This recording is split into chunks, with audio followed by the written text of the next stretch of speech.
For all attendees, we're going to start in the next couple of minutes.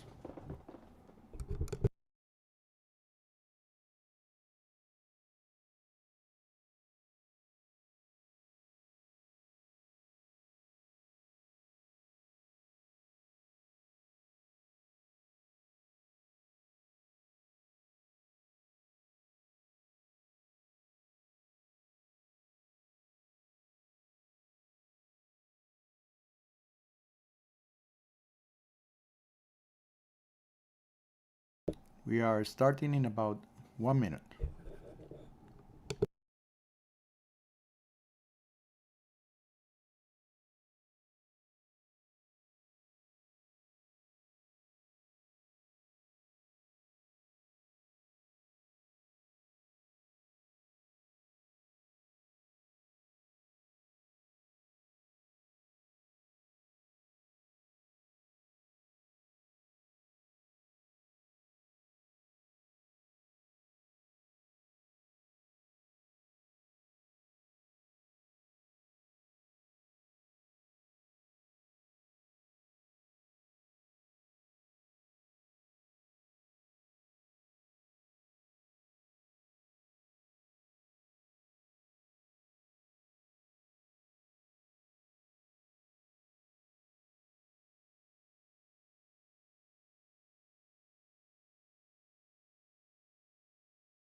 Good morning, all, and welcome to today's event.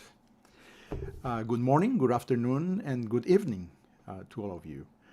My name is Eduardo Diaz, and I am the current chair of the 2021 North American School of Internet Governance, or in short, NASIG 2021.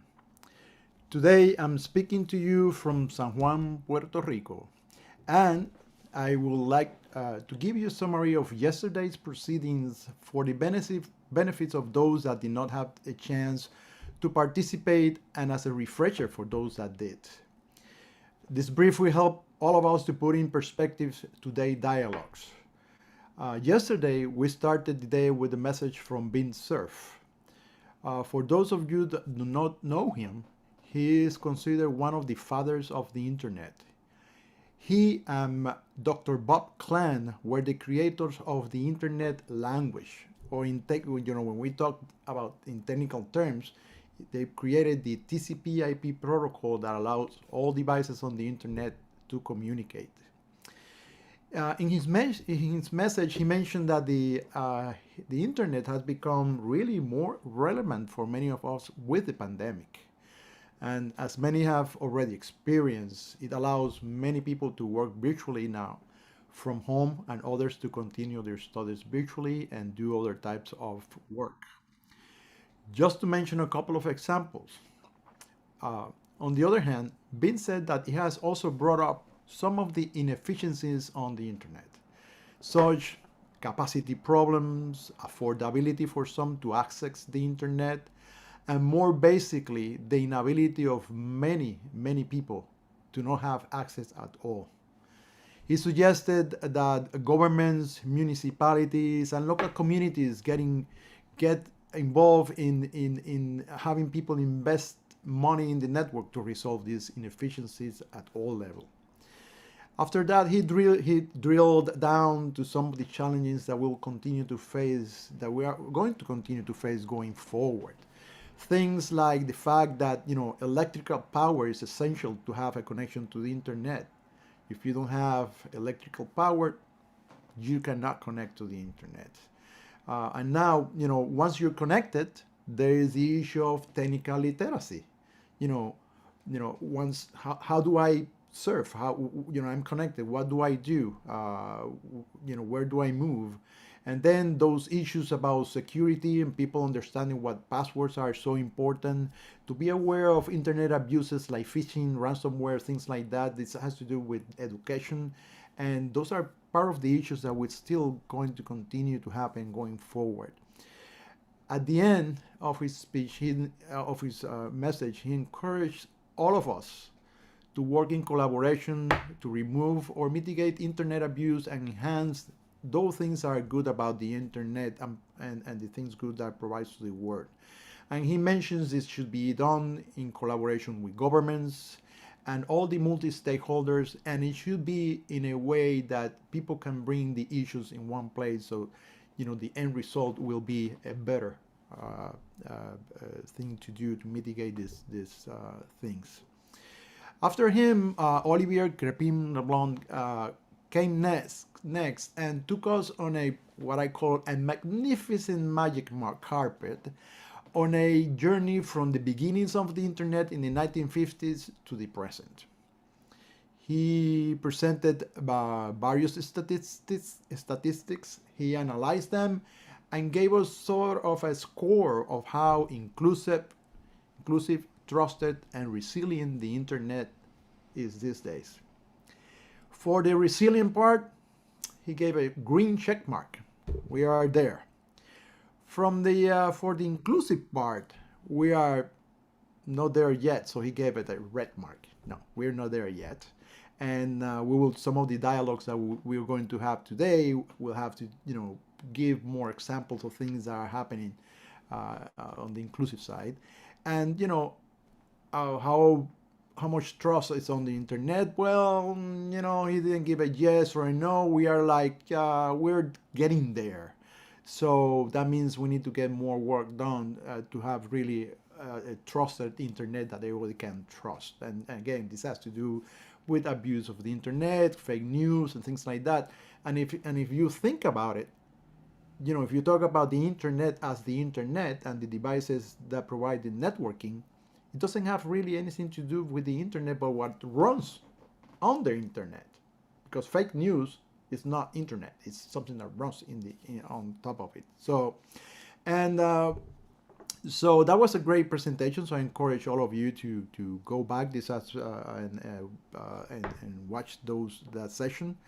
And the next dialogue was moderated by our friend Glenn McKnight, and he really went down and we started talking about local communities in Canada and the work that they're performing to provide more access to the internet at all levels. So there were panelists that are actually working with communities and what they're doing and giving us the experience.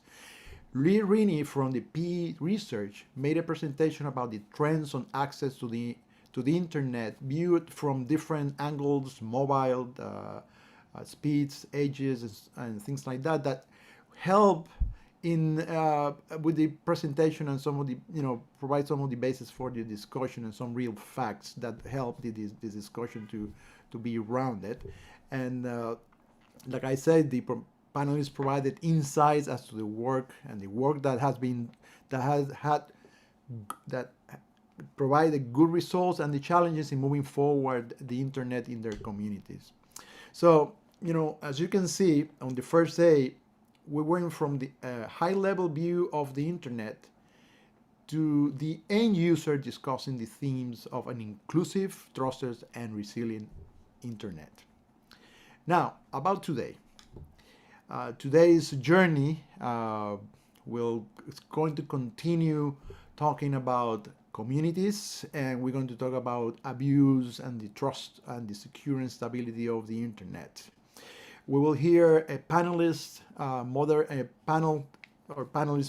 Mark Buell around the indigenous communities in North American region and the efforts and challenges in making their community more connected. And we're going to run up today with a session moderated by Dr. Pablo Rodriguez around the issues of the stability and the security of the internet. So thank you again for being here today, and I will pass this virtual stage to our magnificent and glorious Jonathan Sock, our master of ceremony. So thank you so much, and Jonathan, the floor is yours. Hello and good morning and good afternoon to everyone. You've heard of NASCAR. This is NASIG. So we're going to take off running and race our way through a great day. Thanks, Eduardo, for the introduction and the summary of yesterday's sessions. Today, we're going to start off with a discussion of the digital divide and the implications for indigenous and tribal communities and what effect, both positive and negative, the internet has had on those communities and how the situation could be made even better. Mark Buell, who's the moderator of the session, is the vice president for North America of the Internet Society. But before that, worked in healthcare, in tribal healthcare. So one of the big areas for use of the internet is in health, remote healthcare, making it into rural areas and elsewhere. So I'm really excited to hear this panel discussion. So without further ado, Mark Buell, take it away. Thank you, Jonathan, and thank you to the organizers of the NASIG. This really is a great event. I've been before, and I think these schools on internet governance are excellent. I'm actually a graduate of the European School on Internet Governance. In this session, we're going to speak about connectivity in indigenous communities in North America. So while the digital divide is often characterized as a developed versus developing world issue, the fact remains that there is a persistent digital divide in Canada and the United States. And that divide is most prevalent in the rural and remote areas of the continent. So as such, indigenous communities are disproportionately affected. In this session, we're going to explore what the current situation is, what some of the challenges are, and also talk about some of the success stories. There are some real bright lights in both Canada and the US. We're joined by a great group of speakers, including Loris Taylor from Native Public Media, H. Trossel from the American Indian Policy Institute at Arizona State University, Jessica Engel from the Yurok tribe in the Western United States, and Sally Braun from the Western James Bay Telecom Network. I think we'll have time for questions at the end, but I think it'd be best to just dig right in and start off with you, Jessica. You're from a community that is in the very early stages of deploying a community network. Can you tell us about the Yurok tribe's experience, what access currently looks like, what it means for community members to have poor or non-existent access, and what efforts you've undertaken in the past to get connectivity? Jessica? Hi, good morning, everybody. Share my screen. I'm a visual person, so I always feel like I need to show the map of where we are, because it's part of the reason why this is so, I feel like, critical, is that we are in Northern California, the most northern region of California near the Oregon border. So the Yurok Reservation follows the Klamath River from the mouth of the Klamath up 44 miles, I think it's 46 miles now with some of the efforts being made, but and 1 mile on each side of that river. The white border here on this map is the ancestral lands. The red border is the federally recognized reservation boundary. And the thing about this is that there is no infrastructure anywhere north of Trinidad, which is just at the base of our ancestral lands. There's a water body there that the providers from the south would have not crossed, and there is nothing in the north.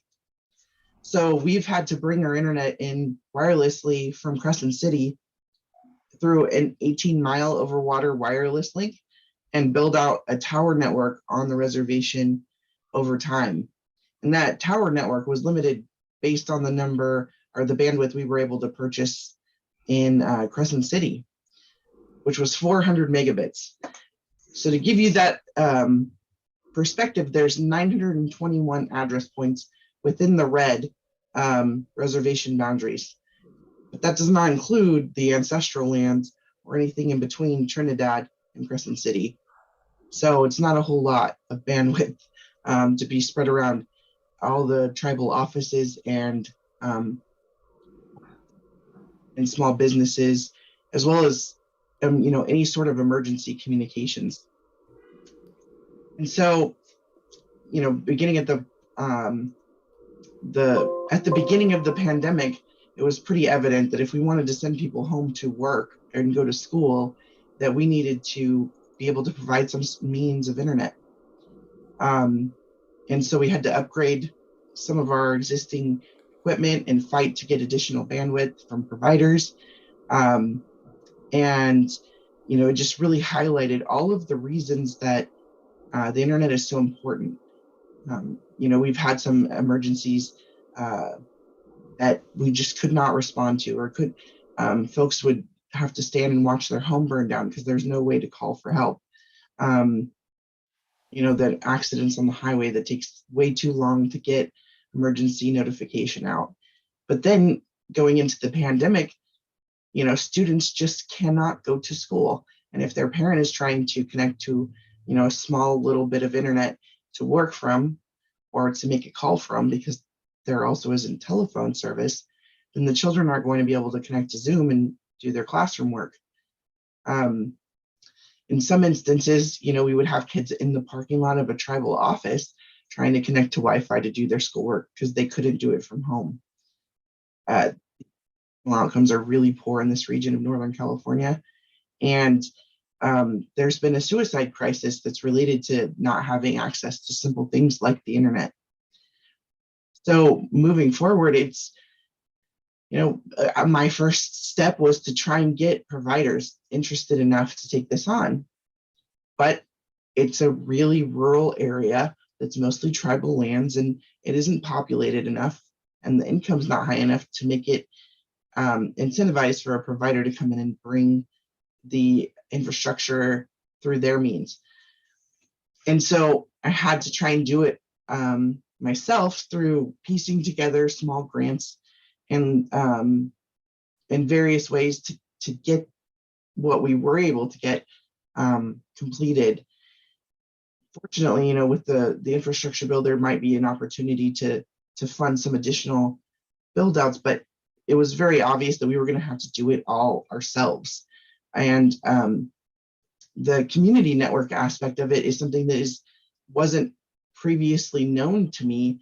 And, the Internet Society put on a boot camp where I went and I learned a lot about community networks. And now we're able to serve an entire region of the reservation that we couldn't reach before, just because we didn't think to use someone's home as a relay point and make it a community type of solution. And so that's exciting, and getting people involved and working on it together has created this movement on the reservation where people are excited and they can't wait to do more to get access in, because it's a solution that's being as a community. So lots of work, but it's nice to see the excitement and the momentum building. And I'm hoping to see that on the other side of this digital divide, that we can come out of this, high rates of suicide and poor educational outcomes and homelessness and poverty, and bring back some strength to this community.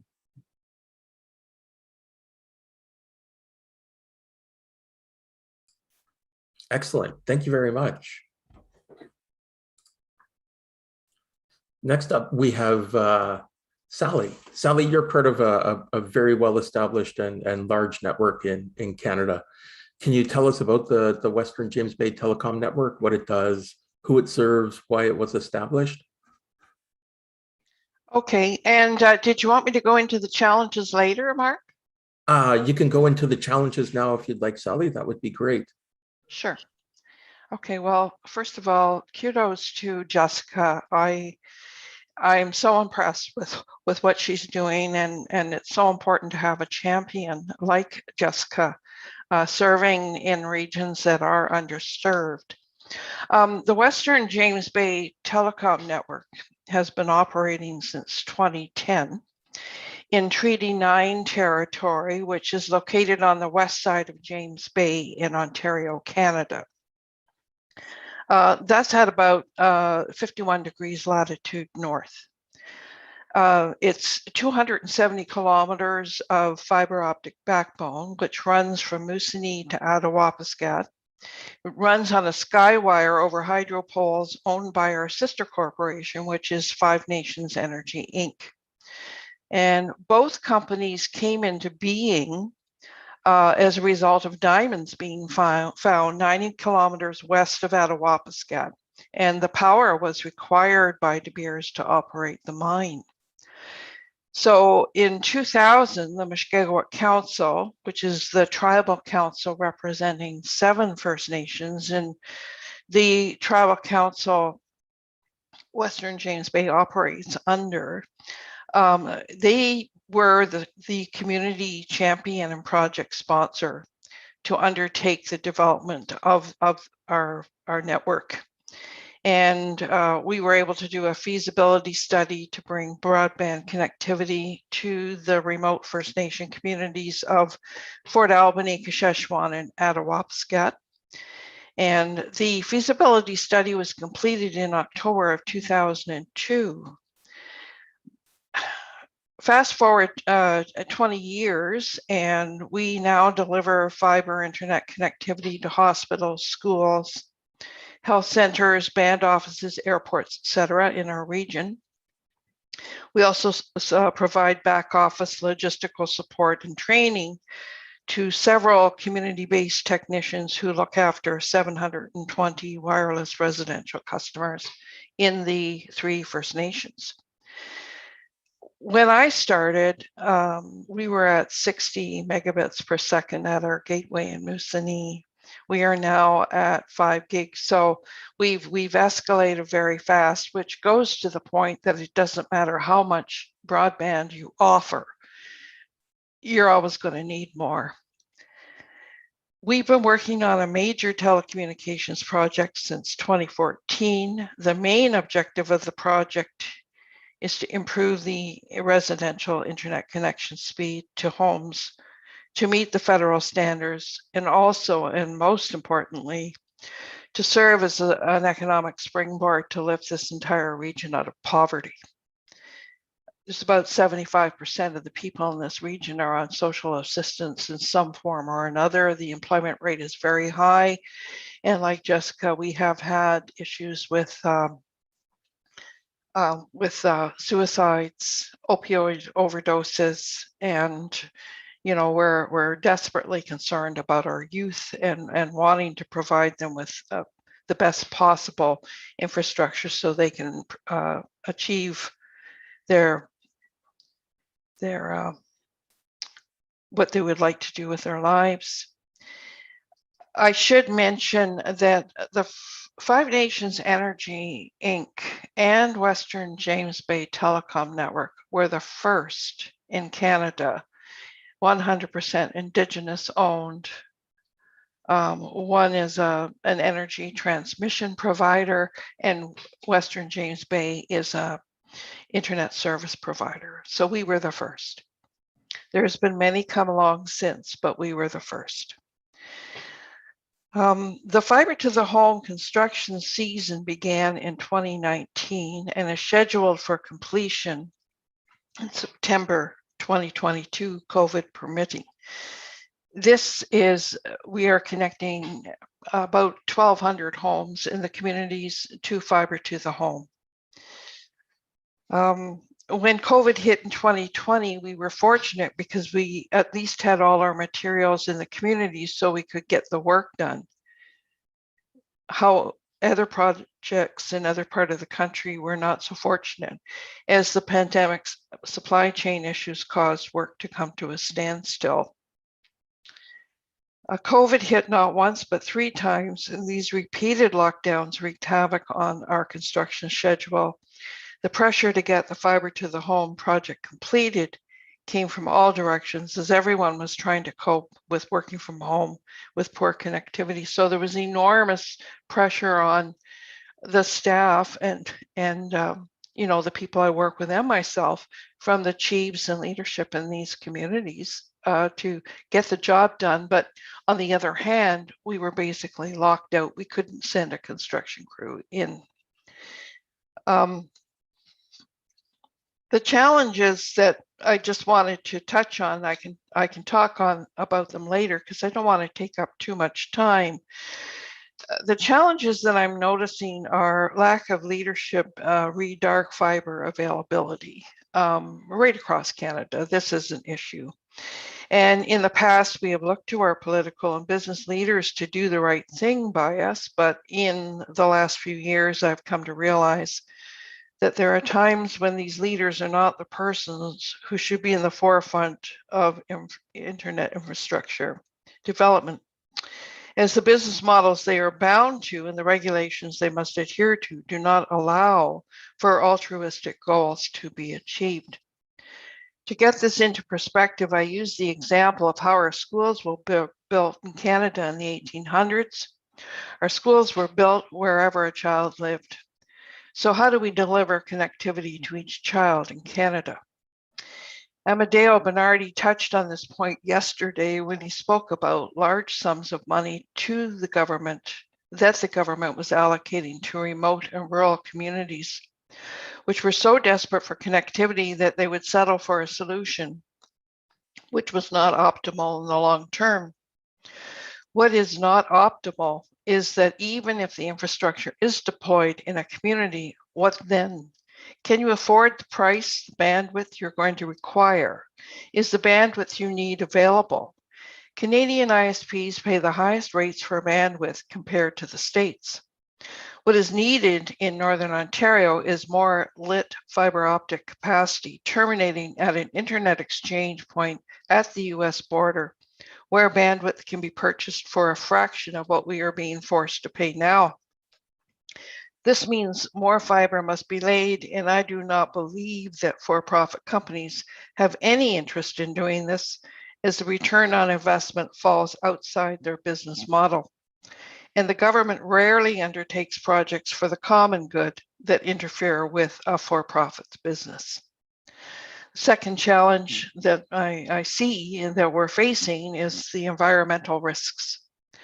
In the past few years, our infrastructure has experienced outages due to flooding, HVAC failures due to unseasonably high temperatures, and fire. During these events, we have always done our best to mitigate the harm these events can cause to our clients. And we see it all across Canada now. Like we're seeing it in BC now, floods in Alberta a few years ago, the floods in Manitoba. So it's happening everywhere.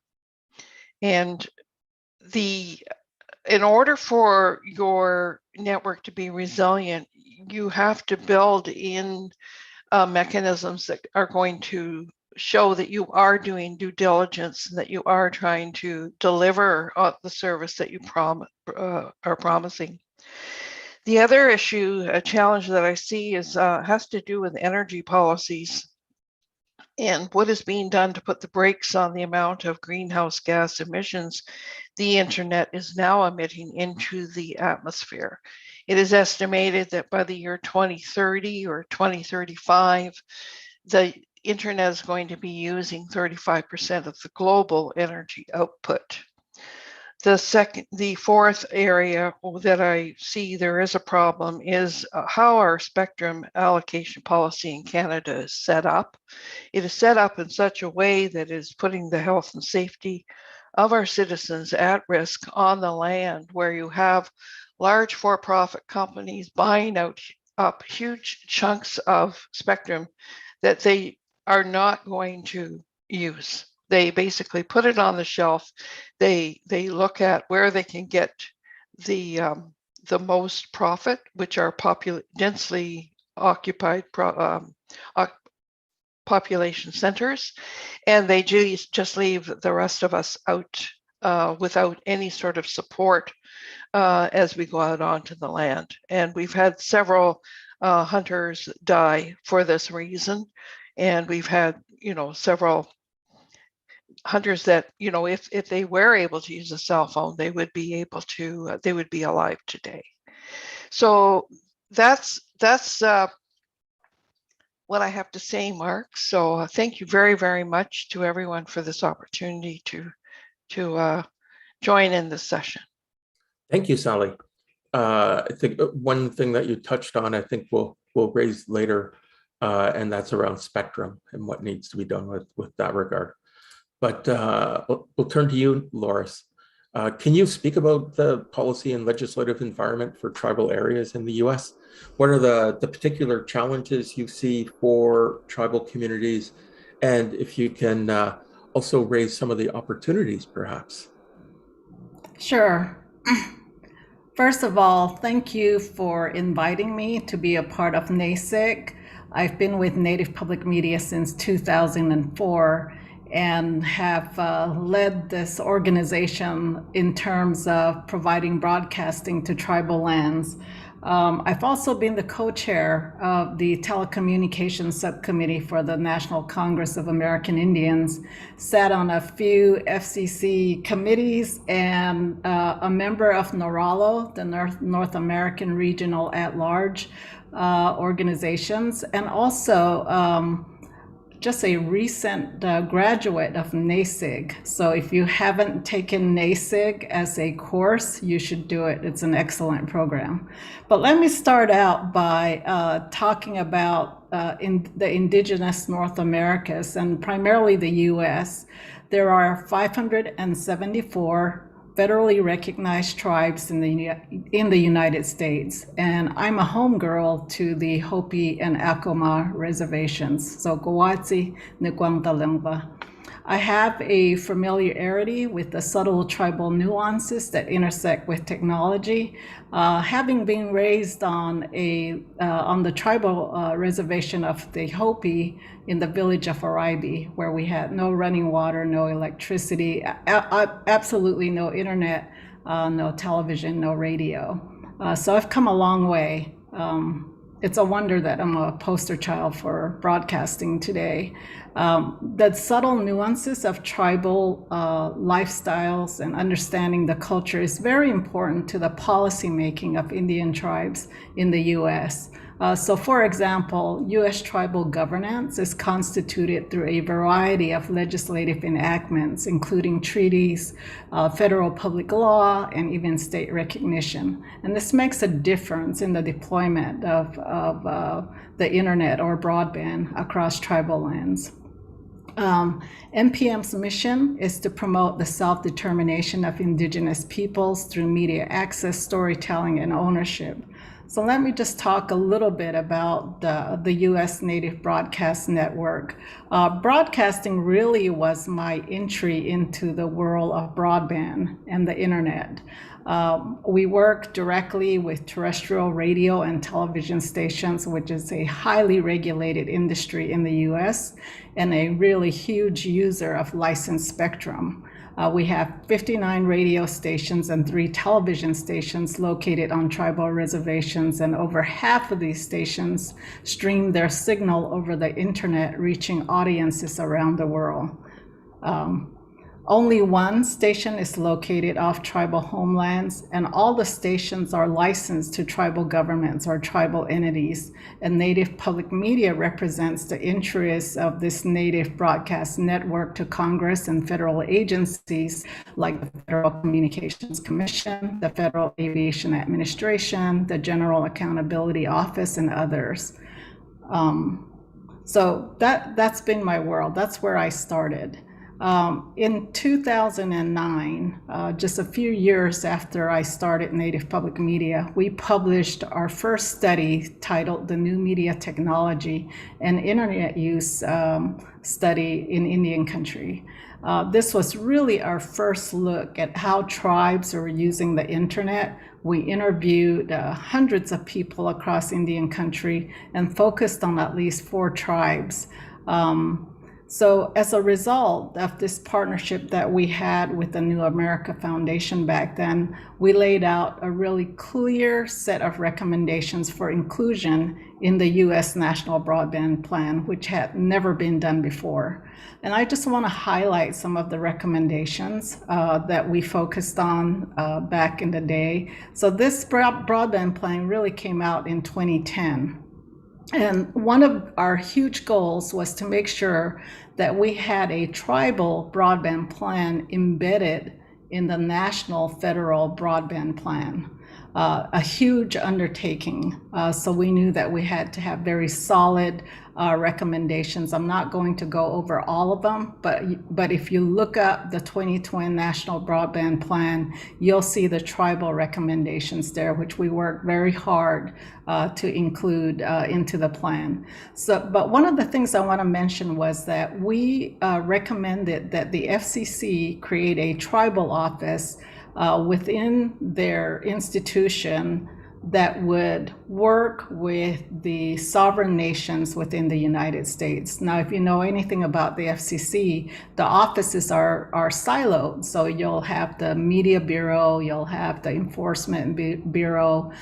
So all these bureaus are in these silos. And so when you go to Washington, D.C., and let's say you're talking about tower siting, you have to meet with several of these bureaus. And if you're not familiar with the workings of the FCC, you may visit one bureau, come all the way back to the reservation in Arizona, and find that you have to meet with additional bureaus. And so to reduce that and to make sure that there was a solid working relationship between the federal government and tribes, under the cloak of meaningful tribal consultation, we felt that an office within the FCC was the right way to go. I'm very happy to say that it's one of the few items that I know that was instituted right away. The Office of Native Affairs and Policy at the FCC is a result of the recommendations in 2010. We also had recommendations regarding spectrum. One was to provide an increased access to spectrum for tribes, and I'll talk a little bit more about that later. But we also made sure that we were focused on the FCC adopting a tribal priority for spectrum, really high on the list. As you know, in the US, the federal government is the only sovereign that allocates spectrum across the country. We also wanted to establish a tribal priority for broadband funding. And imagine this is before COVID, right? And before we even got to this point, we now have several pots of money, as you know, for broadband across Indian Country. Let me talk a little bit about some of the highlights of our policy focus. One is on data, and I know that we have a person here that's going to talk a little bit more about research, I'm sure. But I just want to talk to you about why it's important to focus on data. As you know, that under the current FCC reporting protocols, the FCC considers a census block served if a single residence in that block has access to broadband.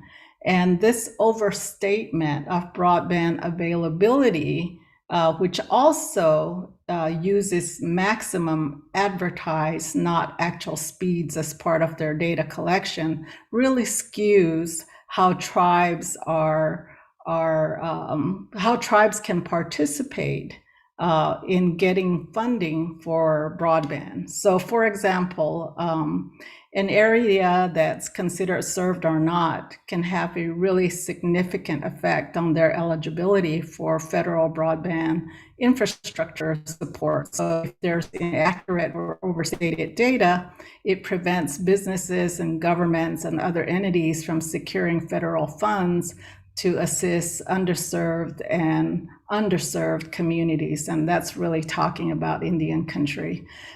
Tribes and other rural entities also face additional burdens in applying for and managing federal funds due to excessive application and reporting procedures, and that's happening right now. A lot of tribes that have these massive amounts of dollars that are earmarked for Indian country, but there are also very steep requirements that tribes are finding very hard to fulfill.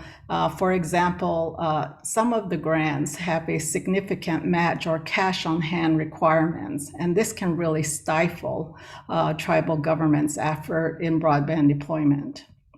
Now, something that both the two speakers before, Jessica and Sally, they really, I think, highlighted what it means to be high cost areas across Indian country and in Canada, where tribal lands are considered high cost, primarily because it costs so much to deploy broadband across tribal homelands. The FCC's 2020 broadband deployment report estimated that 27.7% of Americans that reside on tribal lands lacked fixed terrestrial broadband coverage, compared to 22.3% of Americans in rural areas and 1.5% in urban areas. And in a separate report, the 2018, all this is pre-COVID, the GAO office asserted that the FCC overstates broadband coverage on tribal lands, which is no surprise to us at all. So there are a number of barriers, again, that Jessica and Sally already hit on, and why deployment barriers are so huge across tribal lands. Now, this picture is from the Navajo Reservation, which was really hit hard by COVID-19 and now followed by the Delta virus. Most tribal lands in the US are rural, remote. They have rugged terrain. These areas are sometimes not connected to a road system, which was my reservation. There are no street names out there because there are dirt roads. There are minimal access to middle mile and long haul fiber optic cables. There's a lot of dark fiber, I know, across the US, but certainly on tribal lands, we don't have those readily available. And there are also difficulties in obtaining rights of way to deploy infrastructure across tribal lands. We have to remember that tribes are constituted in different ways different ways, and these factors can really increase the cost of installing, maintaining, and upgrading infrastructure. And so long before pre-COVID, tribes were already facing these challenges, and they were already also had the challenge of securing funds through the federal broadband deployment programs. In fact, in 2018, a separate GAO report found that from 2010 to 2017, less than 1% of funding went directly to tribes or tribally owned providers. And that's huge. And look at what's happening today. So while we were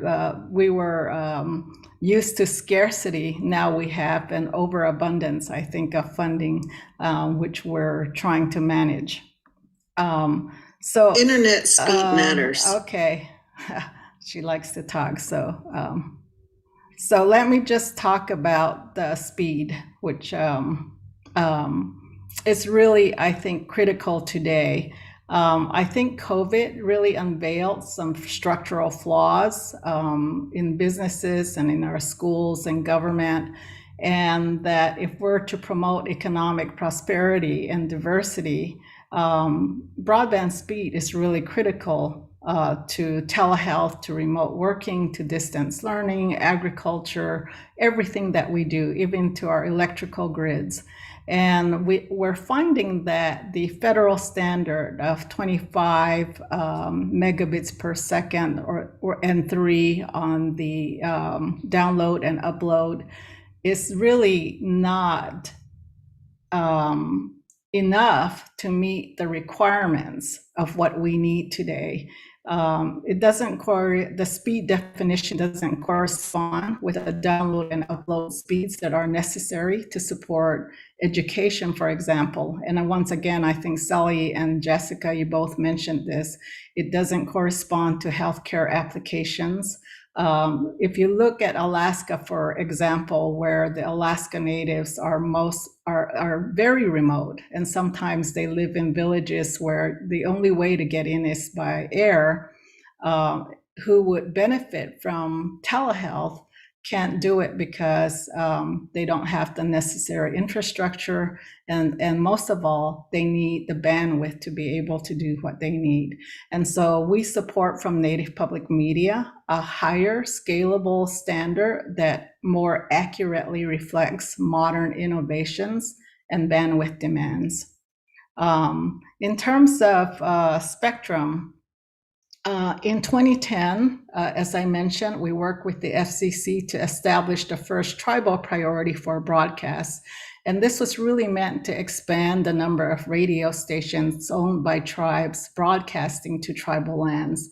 More recently, that tribal priority was the basis for the tribal priority for the 2.5 gigahertz spectrum window that was focused on rural tribal lands in the US. Now, the 2.5 window was a unique opportunity for tribes in rural areas to directly access unassigned spectrum over their tribal lands. And even though they were subject to build-out requirements that were quite steep in some cases, this was the first real opportunity to get our hands on spectrum for both mobile coverage and fixed point-to-point uses, and to provide broadband service by educational licenses and commercial providers that lease the spectrum. So this really played a huge role in the deployment of broadband. The unfortunate thing is that it happened right during COVID, the break, when COVID was beginning to surge. And so even though we asked the FCC to extend the window some additional 180 days, it was a very limited window for tribes, but fortunately we had a lot of tribes who applied for the 2.5 gigahertz spectrum, and we're looking and petitioning the FCC to open additional windows for tribes. Now, let me just talk by talking about moving the dial. And again, the two speakers before mentioned some of these ideals. I think we need to help the least connected in the country and around the world to connect to affordable high-speed broadband. It really is the technology of today. I think discrimination has no part in broadband deployment. We should not be discriminated against because we geographically might be located in a place that's hard to get to.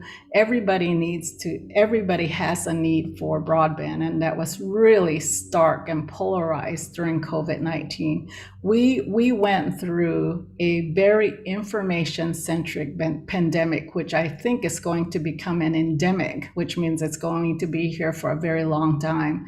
And for someone whose industry was considered essential in combating and fighting against COVID-19 and now promoting vaccination, we are an essential institution. We have issues around First Amendment rights as well, which is a real huge focus of Native Public Media. And that leads me to my other point, which is to restore net neutrality in the United States. We want the internet to be open and free for everyone, anyone, anywhere, at any time. We also, and this is what Sally also pointed out, there's no one-size-fits-all business model that's the right approach for Indian country or First Nations. Tribes across the country are developing hybrid models. They should be encouraged to do so. There's also a need for continued dedicated funding and spectrum for broadband across Indigenous communities. The need is there. It's not going to be all deployed and in place in relatively short time with all the funding that's available. And I want to end by just saying that broadband must be universal. It has to be ubiquitous to close the digital divide in Indian country. And that's been our message to Congress and our stakeholders and others that are policymakers at the table, and that will continue to be our message. Thank you so much for inviting me. Thanks, Loris. That was very good. One thing I'd like to reinforce from what you said, because I think it's critical, but it's also very, very basic. You spoke about the diversity of Indigenous peoples in the US, and I think we need to keep that in mind all the time. In Canada, there are 3 constitutionally recognized Indigenous peoples: First Nations, Inuit, and Métis. All have a different relationship with the government, all have their own unique priorities. And among First Nations, there's more than 600 individual First Nations in Canada, and everyone is unique and has their own characteristics, their own needs, their own desires.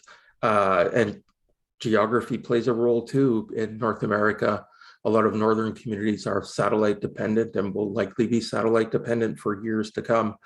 But it can go from the most remote community to we're working with an Indigenous organization in the north end of Winnipeg, a city of more than 600,000 people, to build access into a predominantly Indigenous neighborhood, because it doesn't exist. So I think that's worth remembering. And you raised a number of points I think we'll hopefully have a chance to revisit. H, I know we know each other, and I know that you have a very unique perspective as someone who's worked for a variety of organizations, including one that supported local level initiatives, and now you're at a major policy research organization at Arizona State University. Can you tell us what needs to happen next for Indigenous communities to be able to drive their own connectivity solutions on their own terms? Yes, definitely. And I'm going to focus on what Loris was ending with talking about how we need to help the least connected get access to affordable broadband. Specifically, what do people do with it once they have it? We've definitely heard stories of people who get access to technology and then don't immediately use it because they don't understand all of the ways that they can use it and how it could impact their life. So I'm going to share my screen here. So I very much see digital inclusion as the second piece of digital equity, where we need to have access first. And that is something that we have all been talking about so much here, is how in many cases we don't even have access. But we also need to recognize that as we're building out these networks, we need to also be in a role of widening digital inclusion and providing more resources to everyone. So just a little bit about my current workplace. I work at the American Indian Policy Institute out of Arizona State University. We are a research institute. It's non-teaching. It is tribally driven participatory research. So that means that we work specifically to make sure we are meeting the needs of tribes as they tell us, rather than trying to guess what people want. We attend the consultations that have been happening. We have an advisory board that provides us with information, and our research is participatory. So for instance, we are doing a report about the wireless boot camp that Jessica mentioned, and making sure that we are documenting that and explaining what things that academia can do to support Native nations. Today, I'm going to talk about my positionality and approach to research, a little bit about the federal government, some about local initiatives, and then really focus on the work ahead. So I am a citizen of Cherokee Nation. I'm Two-Spirit. I use they, them pronouns. I have been working in the broadband field for about 7 years now. I started out at the Institute for Local Self-Reliance, really looking at local initiatives. But even before that, I was volunteering as a teacher for English language learners and helping them get connected to the internet, set up email accounts, recognize spam, phishing, all of those sort of dangers that exist on the internet. I also grew up far from Cherokee Nation. And so one of the major things for me has been connecting with other Cherokee people and Cherokee culture through the online initiatives that Cherokee Nation has. So, taking language classes online, as well as, doing, just recently I did a online class on how to make moccasins, like Cherokee Pecker moccasins. So sort of experiencing all of the possibilities of the internet as far as like language and culture preservation. I also really focus on the getting information from advocates for better.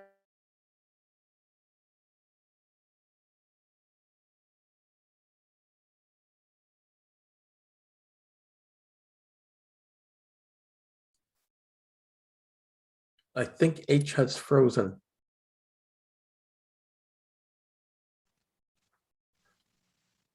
Oh, Am I back? you're back. Yes. Okay, it cut out for a second. I have a fiber connection, but sometimes it's a little unstable in the mornings. Yeah, where did I cut at?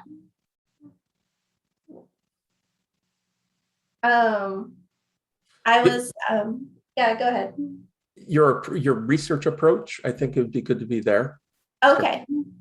Yeah, so with my research approach, I really focus on talking to advocates, talking to practitioners, reading further into the academic research that is coming out and seeing how it can apply in Indian country, if it can apply in Indian country, because we know there is no one size fits all approach here.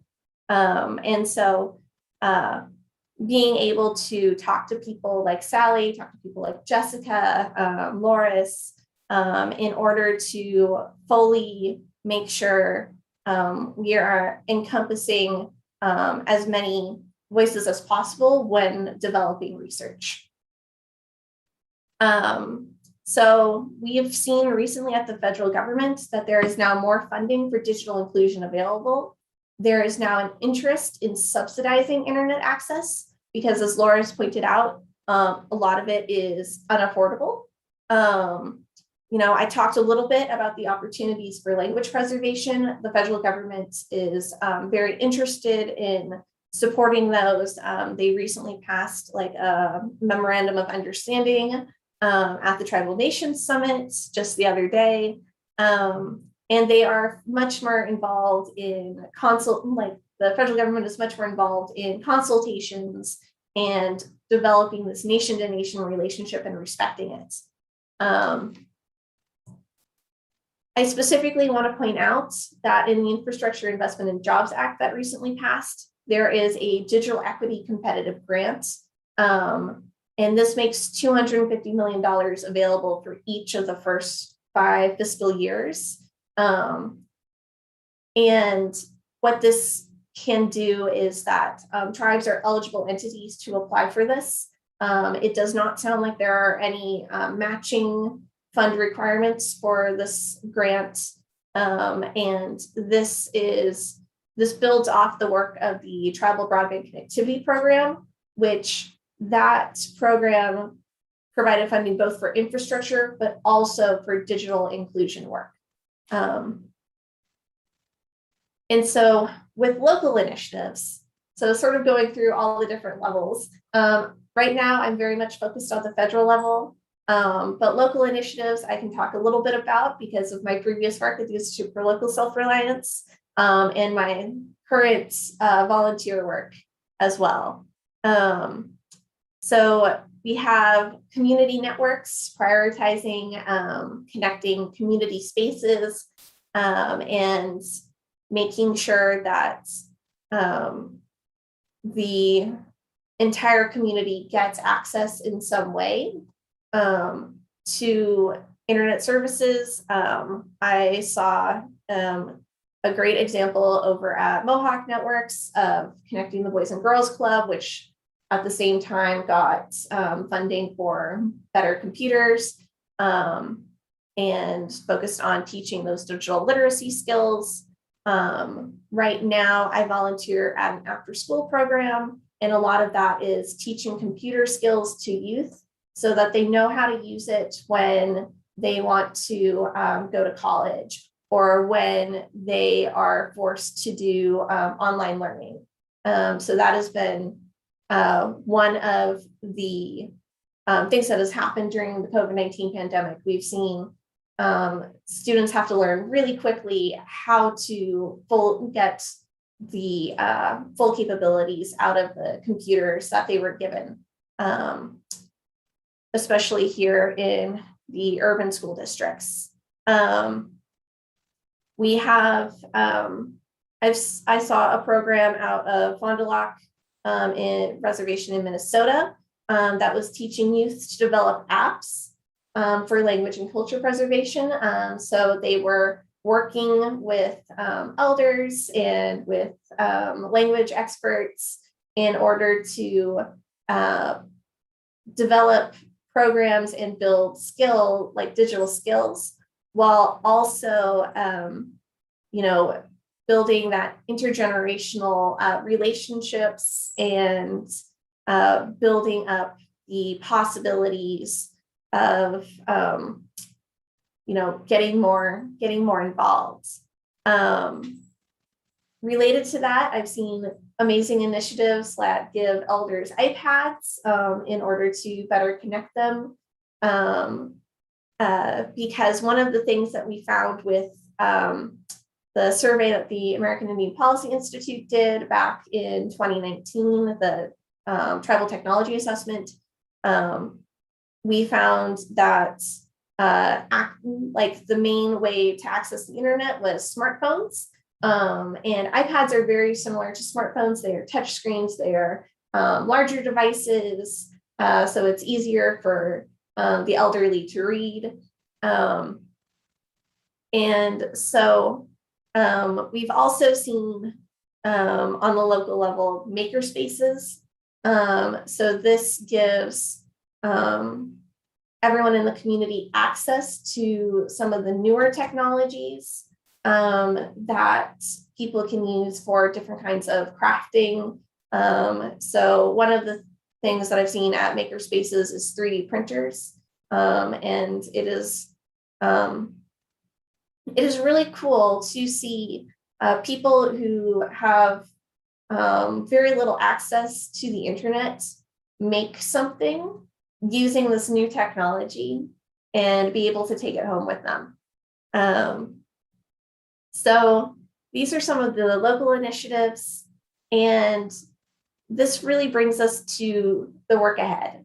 Like I said, here at the American Indian Policy Institute, our research is tribally driven and participatory. And I think that should be a goal of pretty much all research in Indian country, that it should be tribally driven. It should be drawing from members of the community. It should be producing useful outcomes for them. It shouldn't be research for research's sake.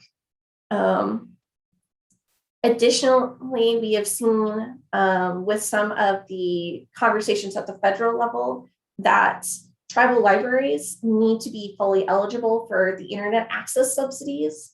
Right now, it can be a little difficult to get tribal libraries connected. And these are community spaces that would be great starting points to getting the community connected and fully interested in all the possibilities of the technology. Additionally, the digital inclusion curricula should be adapted for each community. Like I said, there's no one size fits all solution. One of the very common ones right now is the North Star curriculum, but that was made in Minnesota. It's for a very specific Minnesota context. And additionally, as we get people connected, we should not just be consumers of content, but also producers of content. But we must be careful about what goes on the internet. I've seen amazing work this last month for Native American Heritage Month on TikTok of the different young people sharing their culture, sharing their pride in their culture. But I've also seen missteps of sharing things that should not be shared outside the community. And I think that some of these programs that connect the elders to the youth through technology is a great way to try to prevent that from happening, to try to make sure that the whole community is represented and, not basically to not have information you don't want shared outside your community end up on the internet.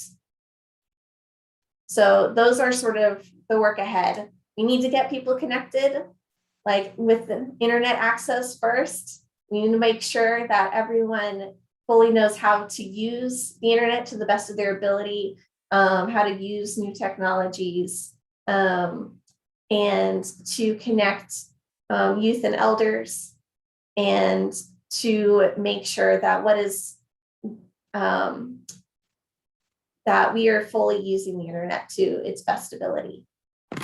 So thank you. That was all I had to share. This is a link to the Tribal Broadband Resource page we've been putting together at the American Indian Policy Institutes. And this is my contact information, and I'm happy to share these slides afterwards. Great, thank you, H. That was very interesting. Yeah, so one thing that's come up in just about every discussion for the past year and a half or so is COVID, and it's come up a few times in our discussions here.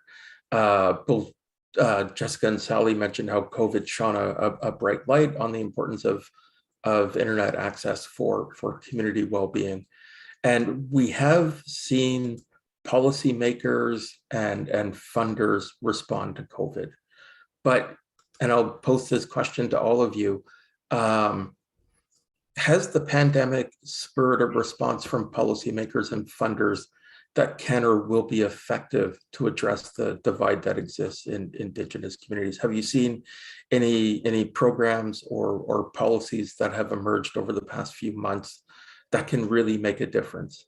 I know it's a bit of a leading question since the $1.2 billion infrastructure package was just passed, and it had $65 billion for access. But please, have you seen anything that has changed that can really make a difference?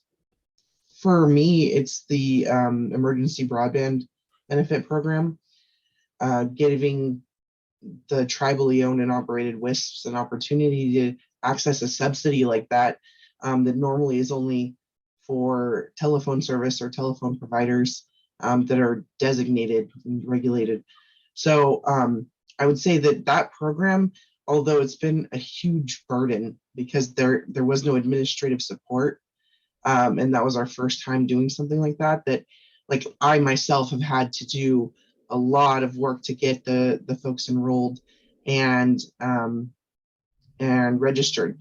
There's some flaws with the system in getting the tribal lands piece subsidy, but right now we have close to 220 customers, and 137 are signed up and receiving either the lower non-tribal lands $50 a month bill credit, or the higher 75 a month bill credit. I'm really excited too to hear that the infrastructure bill passed, because that adds funds to that, changing the name to Affordable Broadband Program. And I did the extra legwork to get approval to use our own alternative verification instead of having to use the universal service verification. That was just not going to happen. In order for you to register someone, you had to they had to be eligible in that system first. And because tribal lands aren't registered with like Google Maps, there's a lot of trouble getting that piece. It took too long to get the eligibility verification piece done. And so I'm really just over the moon excited that we were approved for not having to do that. But we also included a device component, because that program included, you could do a tablet or a laptop, and the FCC would reimburse $100 towards the device, and the customer had to pay more than $10 but less than $50, which was so strange. So I found a tablet, a really good tablet, for $110 from our vendors, and I ordered a bunch of them before I even got the program going, so that we would have them on hand, and so that our customers have to pay $10.01, because it has to be more than $10. But it's worked out really well, and I'm excited to be able to do that, because a lot of the prohibitions from getting access to internet, especially in high cost areas, is we can't give it away for free. We have to charge for it, and because the cost of bandwidth is so high, that price is not very reasonable. And so being able to provide a solution that is free or close to free. For premium internet, it's $84 a month regular. And if they're on the reservation lands, they're only paying $9 a month now. So it's a big difference. And I'm really grateful for that component. I will say, though, with all the federal funding that's coming out for broadband, it's not going to solve the whole issue. There's a ton of gaps in what is eligible to be used. Like, the administrative costs alone are huge. And, I'm with the largest tribe in the largest state in the United States, and we're 95% grant funded. We can't afford the administrative burden that is, applying for these grants, managing them, getting the contractors, the legal, all of the indirect costs basically related to these grants. And most of the infrastructure funding that's coming through does not have a lot of room for that. And so that's going to be a little bit of a challenge. And hopefully those of us that are doing these big lifts without that support are not going to burn out before we finish. That's like my current mantra: don't burn out, don't burn out. You got to keep going. Thank you. Sally Loris H., have you seen anything that will truly make a difference? I have. I think there are a couple of things that have resulted from as a result of COVID-19. One, it unveiled the structural flaws in electricity, in broadband, in PPEs. I mean, the list is really long that we've been talking about in regards to tribal homelands. And all of a sudden, everybody's woke, as they say, to the issues. So the other thing is that I feel that tribes have been positioned, by choice or not, to have a conversation about broadband, because it's here. And some of the most, I think, substantial conversations that I'm hearing are around what tribes are wanting to see as a result of this huge response in terms of broadband, funding for broadband deployment, adoption, even for laptops, as Jessica just mentioned. So for one, tribes have talked about self-certifying where they are served in terms of broadband. Now, that's a reverse from allowing the federal government to lead that initiative. So that's a whole reversal. Tribes are basically saying, we'll do it ourselves. We'll be the authority on whether tribal lands are served, unserved, or underserved.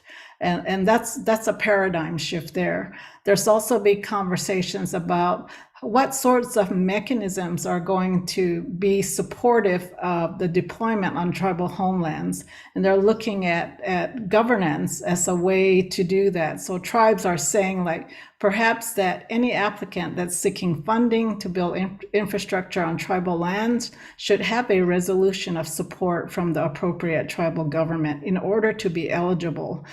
This is to do away, I mean, when you have tons of money, there are people that come out from all sorts of networks. And so I think tribes are also trying to manage this onslaught of resources and assets to their tribal communities. Then they're looking at other things, codifying tribal laws so that there's compliance between tribal laws and the regulations from the federal side in terms of loan and grant agreements. That's a good conversation to have, because if you have gaps, as someone already mentioned, those gaps need to be filled, but they should be filled in a way that serves the tribal interests. And there's also, tribes are also having a conversation around whether any of these funding or any of these programs limit tribal self-government. So in order for sovereigns, you're a sovereign if you exercise your sovereignty. I mean, it's as strong as you can make it if you exercise that sovereignty. And so the fact that they're now serving as their own watchdogs, and they're looking at ways that this may diminish tribal self-government, that's a good place to be. So I think overall, even though there are numerous amounts of challenges, I just was on a conversation a couple of weeks ago where the federal agencies now have tribal representatives in nearly every federal agency.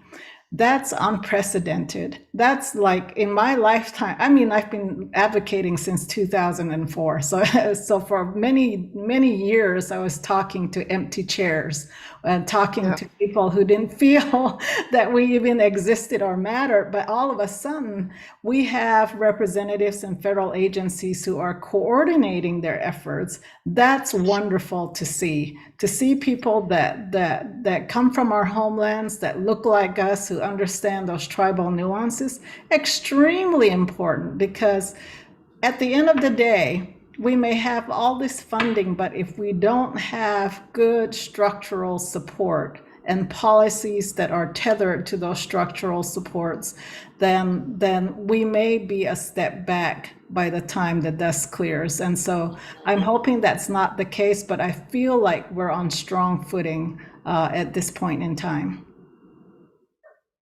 Well, thank you.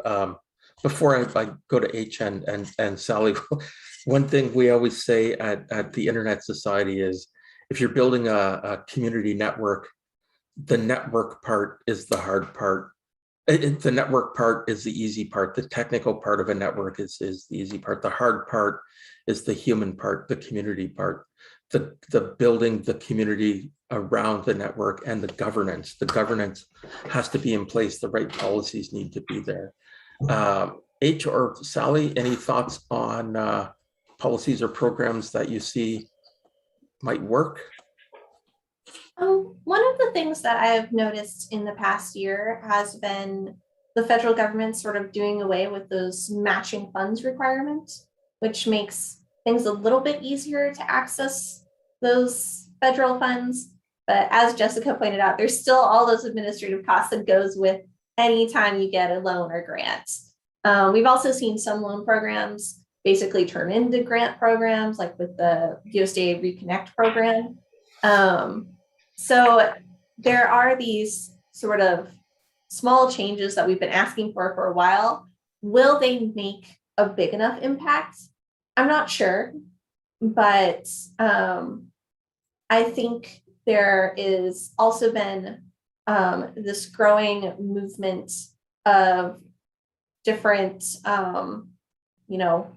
IT people and tribal leaders, and also philanthropy organizations and foundations finally being in the same room as each other and almost talking like the same language now. So that has been huge throughout the COVID-19 pandemic.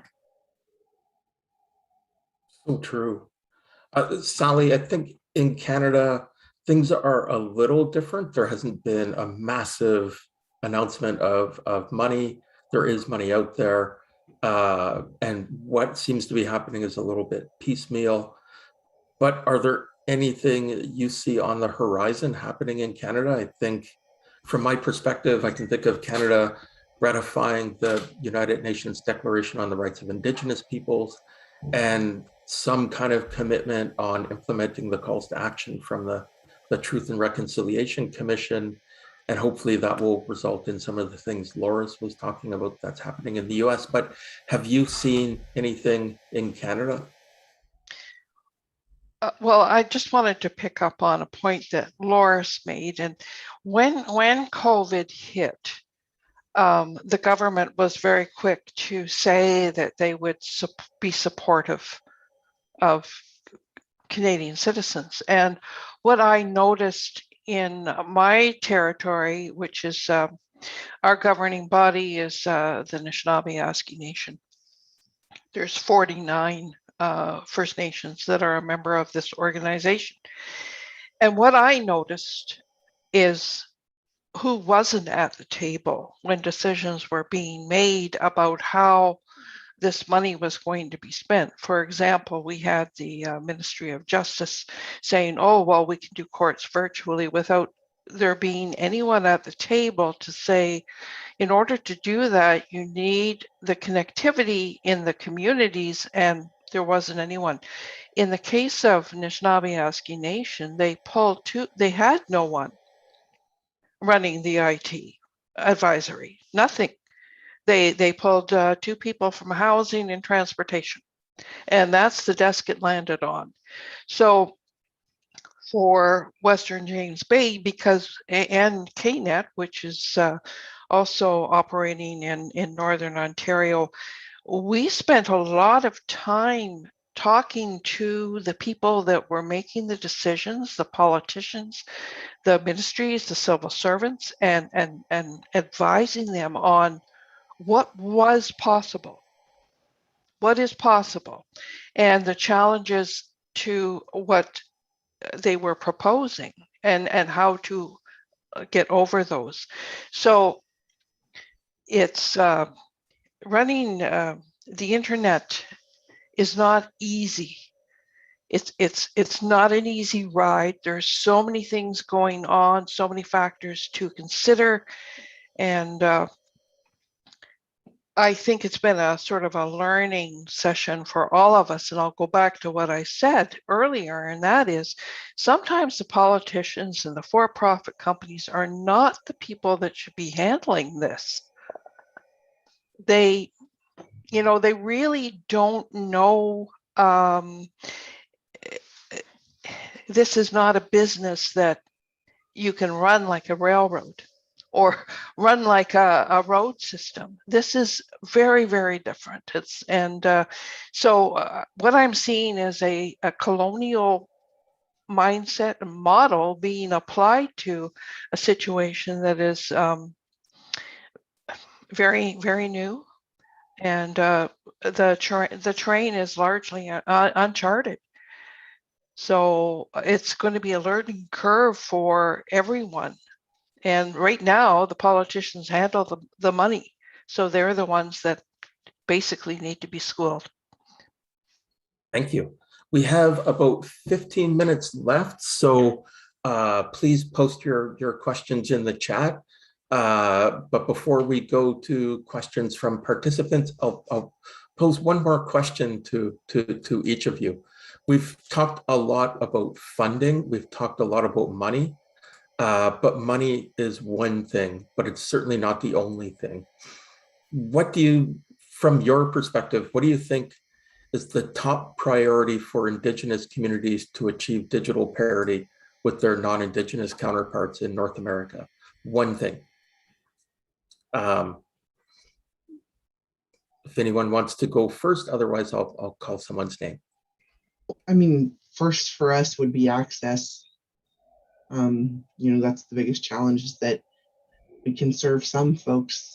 Of the 921 addresses, we have about 230 that have some sort of connectivity. And I wouldn't say that they're served. 5 megabit connection doesn't really do a whole lot.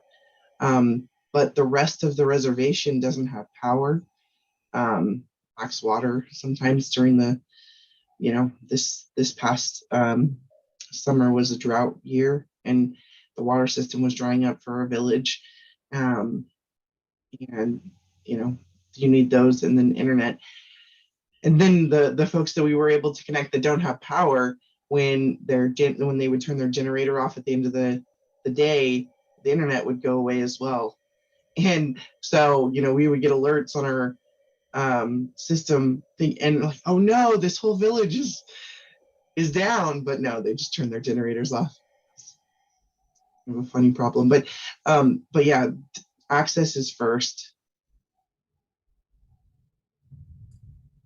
Laura, Sally? I would say that the gold standard has always been meaningful tribal consultation. There has to be a conversation between the federal government and even the state government with tribal nations so that they can arrive at how deployment will occur. For tribal lands, the lines have to go over several jurisdictions. So if you can imagine, you're crossing you need state right-of-ways, you may need federal right-of-ways, you may need an intertribal right-of-way. So there has to be meaningful tribal consultation. And that also applies to the providers. They hold the majority of the spectrum in this country, and the pipelines start there. So there has to be meaningful consultation with providers. There has to be meaningful consultation with the policymakers, which includes Congress. All of it, you can have tribal consultation, but it has to be meaningful, it has to be equal, and there has to be some reciprocation from both sides to get to that point where deployment is real, it's genuine, and that there's a purpose behind driving the network out across Indian country. Thank you. I just want to echo what Loris was saying, that we need the federal government to fully recognize and respect tribal sovereignty when we're talking about internet access issues or generally infrastructure issues, that the power should be in the hands of tribal governments to be able to build out their own infrastructure and to also be able to run their own digital inclusion programs. We shouldn't have people from outside the community coming in to run those. So it's both tribal sovereignty and community support. I'd say those are the major things right now moving forward. Thank you. Sally, any thoughts? Yes, I think am I still muted? No, okay. I think for us, there's a few things, and they're not in any particular order. And one is we would like to widen our geographic reach out onto the land, and especially for mental health and healing programs. And people would still like to be connected, but sometimes if they're out on the land, it's a better space. Our communities our reserves are very, very small, postage stamps, some of them. And in order for us to extend our geographic reach out onto the land, we need access to spectrum, which we do not have. Well, we could have if we were willing to spend a pile of money to make sure that the business case for the big telcos could be met. They could get their return on investment in 3 years. That's not going to happen with a population of 1,200 people in a community. That's the first thing. The second thing is, I think that First Nations communities are poised to set an example here and show leadership in how they are energizing their internet capability. We've seen wonderful examples in some of the communities where they're completely hopscotching over fossil fuels and they are using wind, they are using solar. That needs to be supported. I'd like to see a lot of money go in that direction. The third thing is, it's very, very important that a community understand that when the internet arrives on their doorstep, that they have policies in place, they have a community standard established in place that is going to protect that community. And that's where Western James Bay, we've reached out to the youth and said, okay, you are the people here who are guarding the community. You are guarding the elders. You're teaching the 40 and 50 somethings how to use this technology. So we're investing a lot of time and effort there. So yes, so there's skills training needs to take place. The community needs to understand the dangers inherent in the internet and the good things that the internet can provide. And yeah, we need access to spectrum. And I think we're poised to show a lot of leadership in the area of how the internet can be energized in a good way. Excellent, thank you. We have a question in the chat. I'll read it out, and anyone who wants to answer it, please go ahead. An increasing interest is developing a non-English internet. The internationalized domain names, or IDNs, and universal acceptance has become a priority, for example, in ICANN's strategic plan. Does anyone on the panel have examples of proactive interventions in pushing for First Nations languages on the internet? No happy, itam happy, oh happy ya totani. Yes, absolutely. So from Native Public Media, we push obviously Native tribal languages on our network, on the radio network, but also on social media and other internet-based platforms. For example, EBB was mentioned. We helped the New Mexico Department of Education post EBB messaging in the Navajo language. They have one of the largest populations in the state of New Mexico. And we also did several campaigns. We did a voting campaign over our airwaves on social media, both in English and tribal languages. We also did a census drive across tribal homelands. We did COVID-19 and now the vaccination. A lot of these are in English and in tribal languages. So definitely, most tribal communities prefer to have both. There are some communities where they're tribal language speakers only, especially among the elders. And if the messaging is in the tribal language, there's a greater trust in the messaging than it would be in English. And our reach is very hyperlocal. And so if there's someone that can speak Tlingit or Dakota, Nakota, Lakota, or Hopi or Navajo, Zuni, we try to reach out to those communities to make sure their messaging is in their tribal language. Thank you.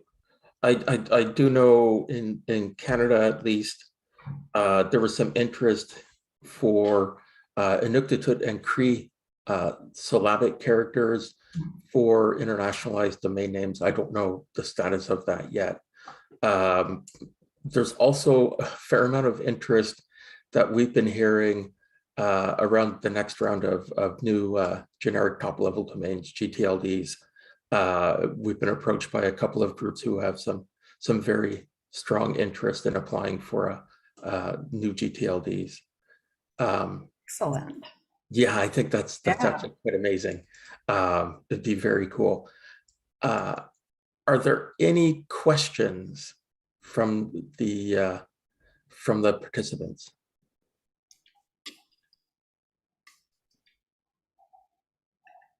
Jonathan, please. Thanks. Jonathan Zook here. I'm vice chair of the ALAC and your moderator of the overall session, master of ceremonies, I guess. I have a question. There's been a lot of discussion during this session about what's unique about the demands and requirements and challenges of tribal communities. But I don't come away from the session clear on what makes those challenges and requirements unique vis-a-vis other rural communities that exist in both the United States and Canada. What is it that makes both, I guess, the requirements, the demands, et cetera, for internet access and the challenges that you face? I know some of that to do with sovereignty, different than other rural communities within North America. Jonathan, as MC, how much time do we have? Because this could go for a very long. 4 minutes. I'll jump on that, Mark. I mean, I Yeah. can as well too. Yeah, I wouldn't mind jumping on that one, Mark, just briefly. I think it goes back to, why do we want to hear from First Nations? Why do we want to hear from Indigenous people? What is the value in hearing from them? Okay, so it goes back to that. The fact that Jonathan is asking that question has really set me back on my heels, because there's obviously a lot of education that needs to take place. Yeah. So what would the world be like if everybody spoke English? That's the question. Okay, so the value of bringing Indigenous people on stream is to make our society a better society. And there is value in the Cree language. The Cree language encompasses so many ideas and stories and thoughts that needs to be brought into the conversation. We are a better society because we have different languages. This is what makes us who we are. And like, for example, the first thing we're going to do once fiber to the home is deployed is we are going to start a Cree language TV channel in our communities so that people can take part in that. So anyway, that's my reason. I mean, if you want us to all be the same, that's fine. You know, maybe we'll all die and be robots, but that is not what is happening here. We have a chance to fully enrich our society by bringing Indigenous voices to the table and allowing them to be heard. And maybe I can restate my question. We don't have a lot of time. I certainly wasn't trying to say, why should we care? What I was trying to say is the challenges you face in getting, let's start with the assumption that the need exists for broadband access. That's without question. Remote healthcare, cultural exchange, language, et cetera. I think those are a given. My question is, are the challenges you face in accomplishing that objective different than those of other rural communities? And are the requirements, the technical requirements that you have from those services in some way different than they are in other rural communities? That's more the question I was trying to get at. It wasn't why do you want this? Because I agree completely. I guess I'm getting at this notion of whether or not what makes what makes this the biggest challenge for you is the remoteness of various communities, or are there other challenges that make this uniquely difficult? Does that make more sense? So this is Morris, if I could jump in. I think part of it is jurisdictional, and that's a really, really good question. Years ago, when I was starting out, must have been in the 2005 or 6 year, I visited the Arizona State Governor's office and wanted to have a conversation about how we could get broadband out to tribal lands, primarily because the funding at the time was funneled through the state to tribes. We didn't have a separate track then. What I learned from that visit, and you can imagine all the state agencies that were present, they put up a list of priorities. And the list was quite long. I can tell you there were about more than 50 priorities of internet and broadband related items. Tribes never made it on the list. And that's a severe jurisdictional and stark realization for us. I came away from that meeting knowing that tribal lands will remain dark unless we change the scales so that we had more parity at the table.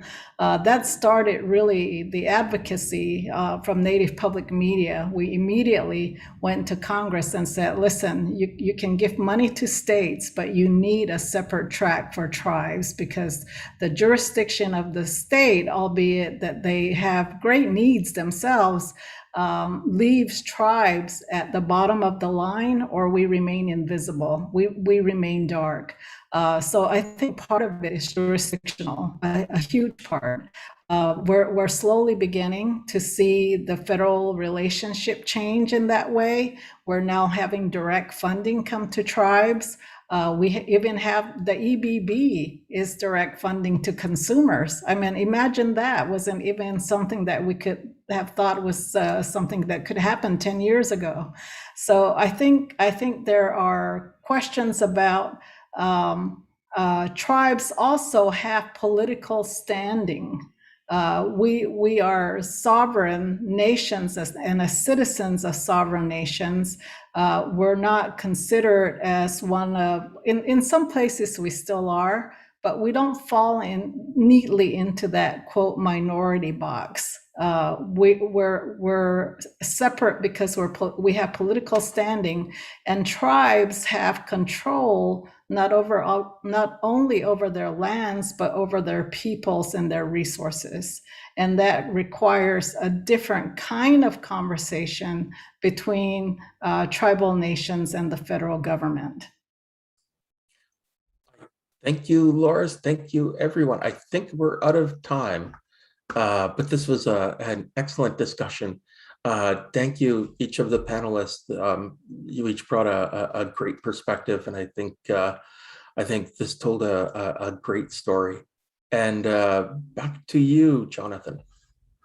Thanks a lot, Mark, and thanks for all of the speakers for this very informative session. It's certainly something that not everyone thinks about every day. So I'm glad it was a session as part of this program. Next up in our agenda here is a discussion about a secure and stable internet. As the COVID-19 crisis has led to massive increases in the use of the internet because of everything becoming remote, obviously, remote work, remote education, remote medicine, all the things that we imagined as the possible on the internet were forced to become a reality, some with more success than others. And it's caused many to question the level of security and stability and availability of the internet to serve the purposes that we always imagined it would serve.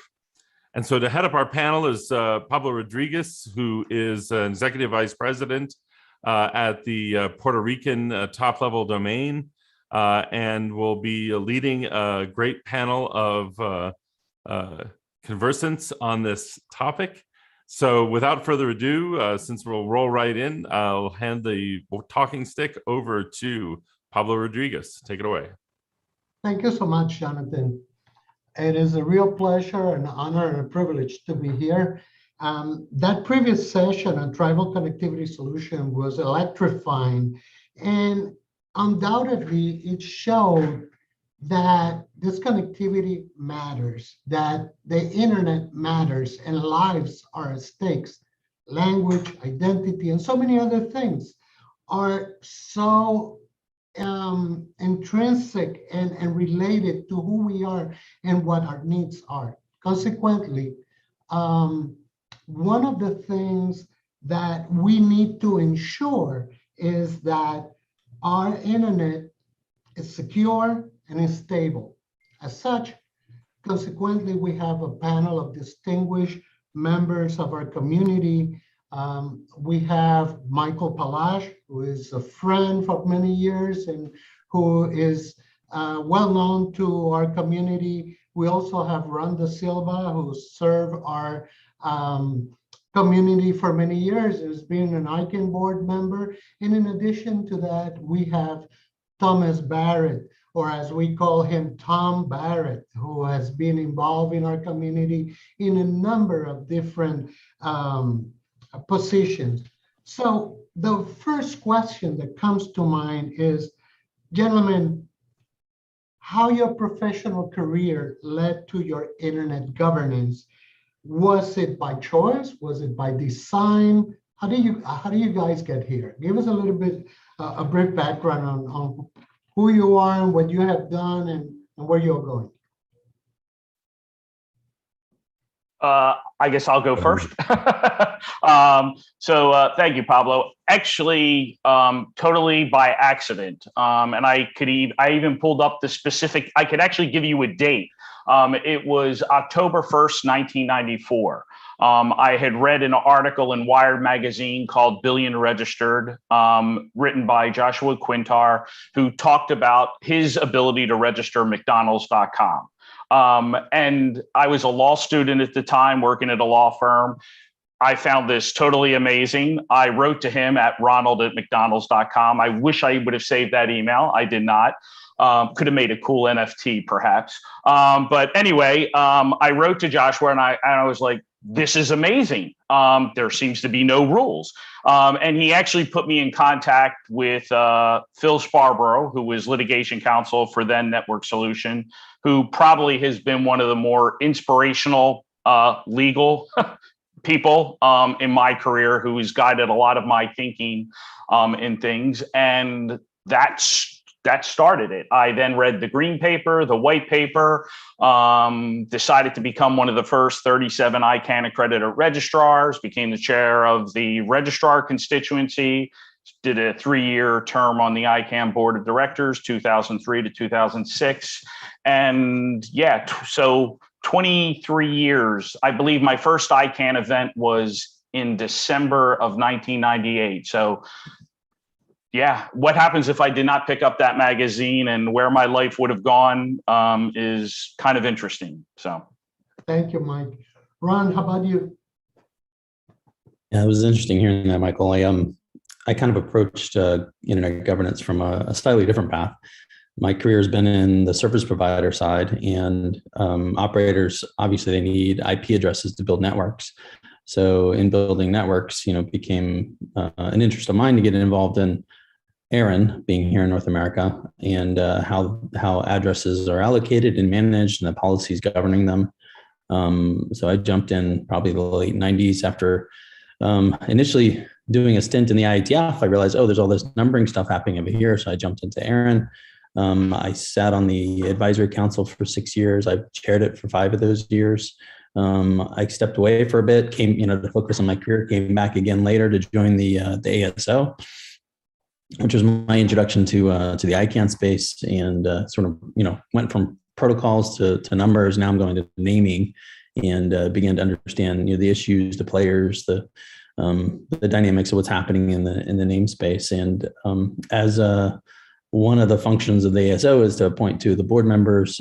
After sitting on the ASO for 5 years, I took the support of my colleagues to fill the position that was previously occupied by Ray Polzak, who was the CEO of ARIN back when I was on the AC. So, sort of like followed in his footsteps there. I spent the last 6 years in ICANN, and sort of extended my purview into the namespace. So I've kind of done.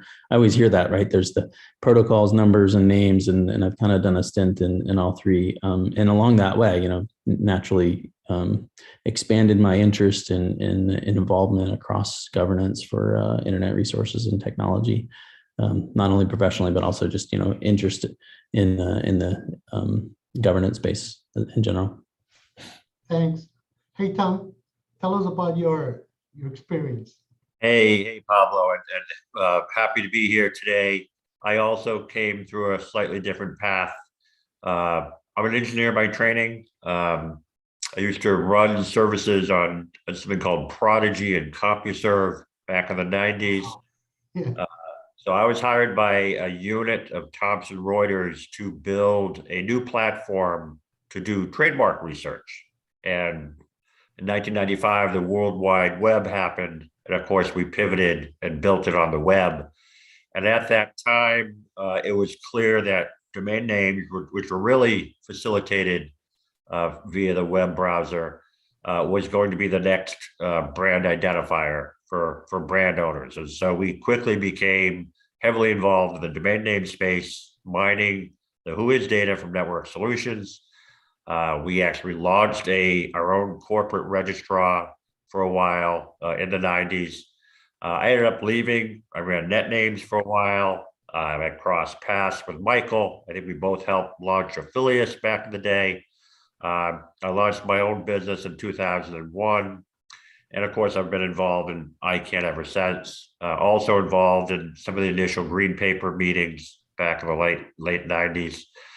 But nowadays, what's fascinating is, I focus on regulated, restricted top-level domains. So we're the top seller for .bank and .cpa and .realtor.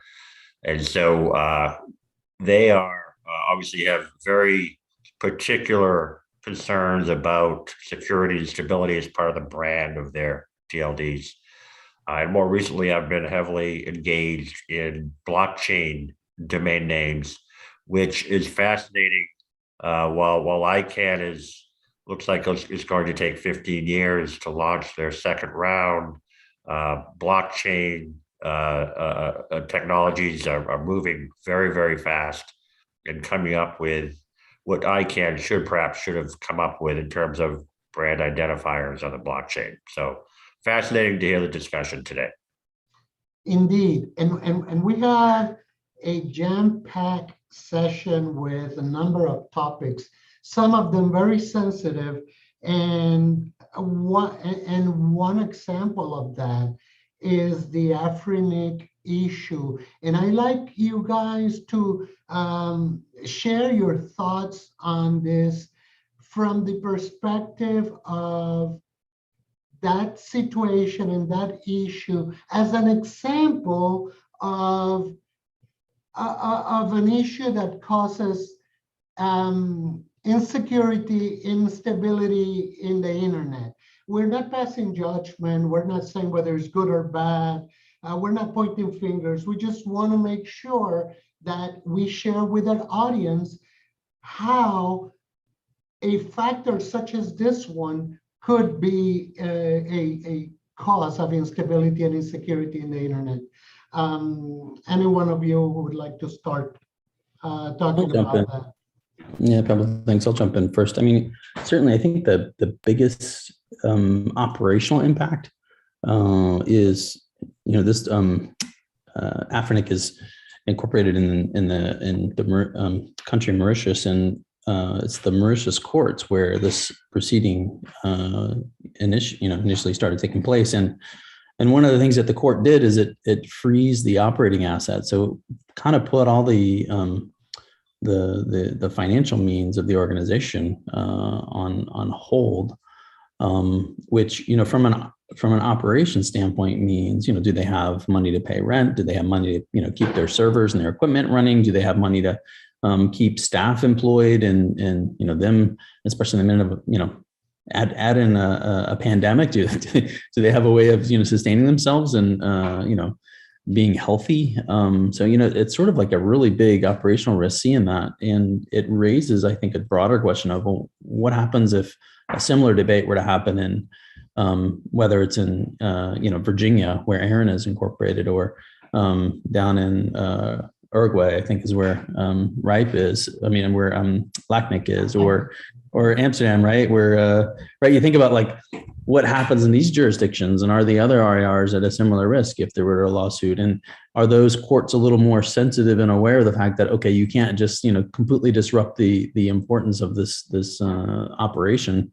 relating to internet stability by freezing all their assets? You can resolve a dispute but still have the organization perform this function that's really giving back and to the community as a whole, and is critical in keeping internet stability in place. So that's kind of I think a broader question that comes out of this that I think we all need to pause and think about.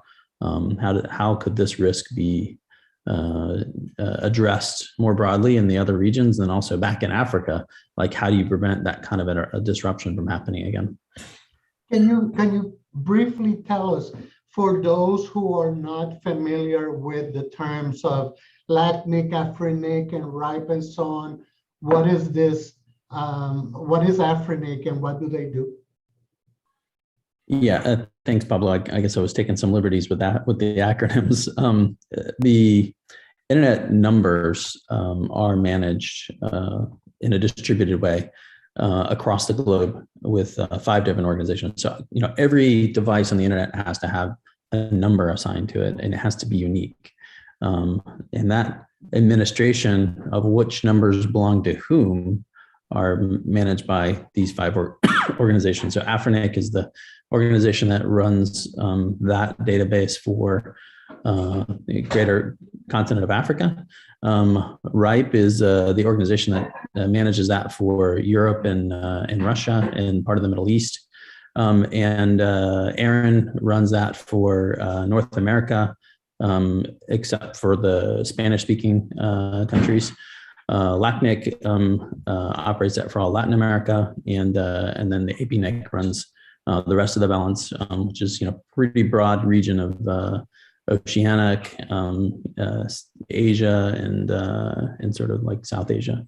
So yeah, those are the acronyms I was throwing around, the organizations associated with those geographies. Thank you. And they are also, as an acronym, they call them RIRs, which are the regional internet registries. Thank you, Ron. Mike, can you share a little bit of some more? Can you complement some of that issues that Ron were talking about? Yeah, so I think what happens here, again, let's just take this up a level. The issue here is we're dealing with intangible assets that have value. And as a result of that, when these things have value, the free market will seek to extract value out of that. And then there are some times in which that extraction of value can be done in a legal way or perhaps in a non-legal way. And I think, that's, to me, security and stability really comes at it from 2 perspectives. What are the economics? Because as Rod said, if an RIR has its bank account seized and is unable to pay staff and do its work, that creates stability issues. Conversely, from a legal perspective, there are situations, one of the things that happened with .cat a number of years ago was there were some issues where law enforcement came in with guns into the registry offices of .cat. So again, these are important things. And I want to go back to I mentioned Phil Sparborough, the chief litigation counsel for Network Solutions and then VeriSign. One of the early interesting conversations I had with Phil was I was sitting in his office in 505 Huntmar Drive, and I said, Phil, what do you do when you have different courts in different jurisdictions telling you to do different things? Like, that seems incredibly complex. And he leaned back in his chair and he's like, Mike, he goes, that's the most easy of questions to answer. And I was like, I leaned forward and I said, yes, what is it? He goes, which court could put your CEO in jail? I was like, wow, okay, that does make that very, very simple and very interesting. And I think getting back to this legal and economics, I told you that my involvement with domain names was back in 1994. I often joke around with John Berryhill that we're dinosaurs because we were involved in domain name disputes when they were still free. They did not cost anything. You just said, I would like it. And then they said, here it is. We have a contract. It's yours. So just stop and think about that. There was a time when domain names were free. Now, obviously, they have value. And so I think that economic aspect is very important when looking at security and stability, particularly in the context of what has been happening, not only with the Afrinic, but also some of the actions that have been involved with Aaron taking certain enforcement actions to what they have perceived violations of their laws.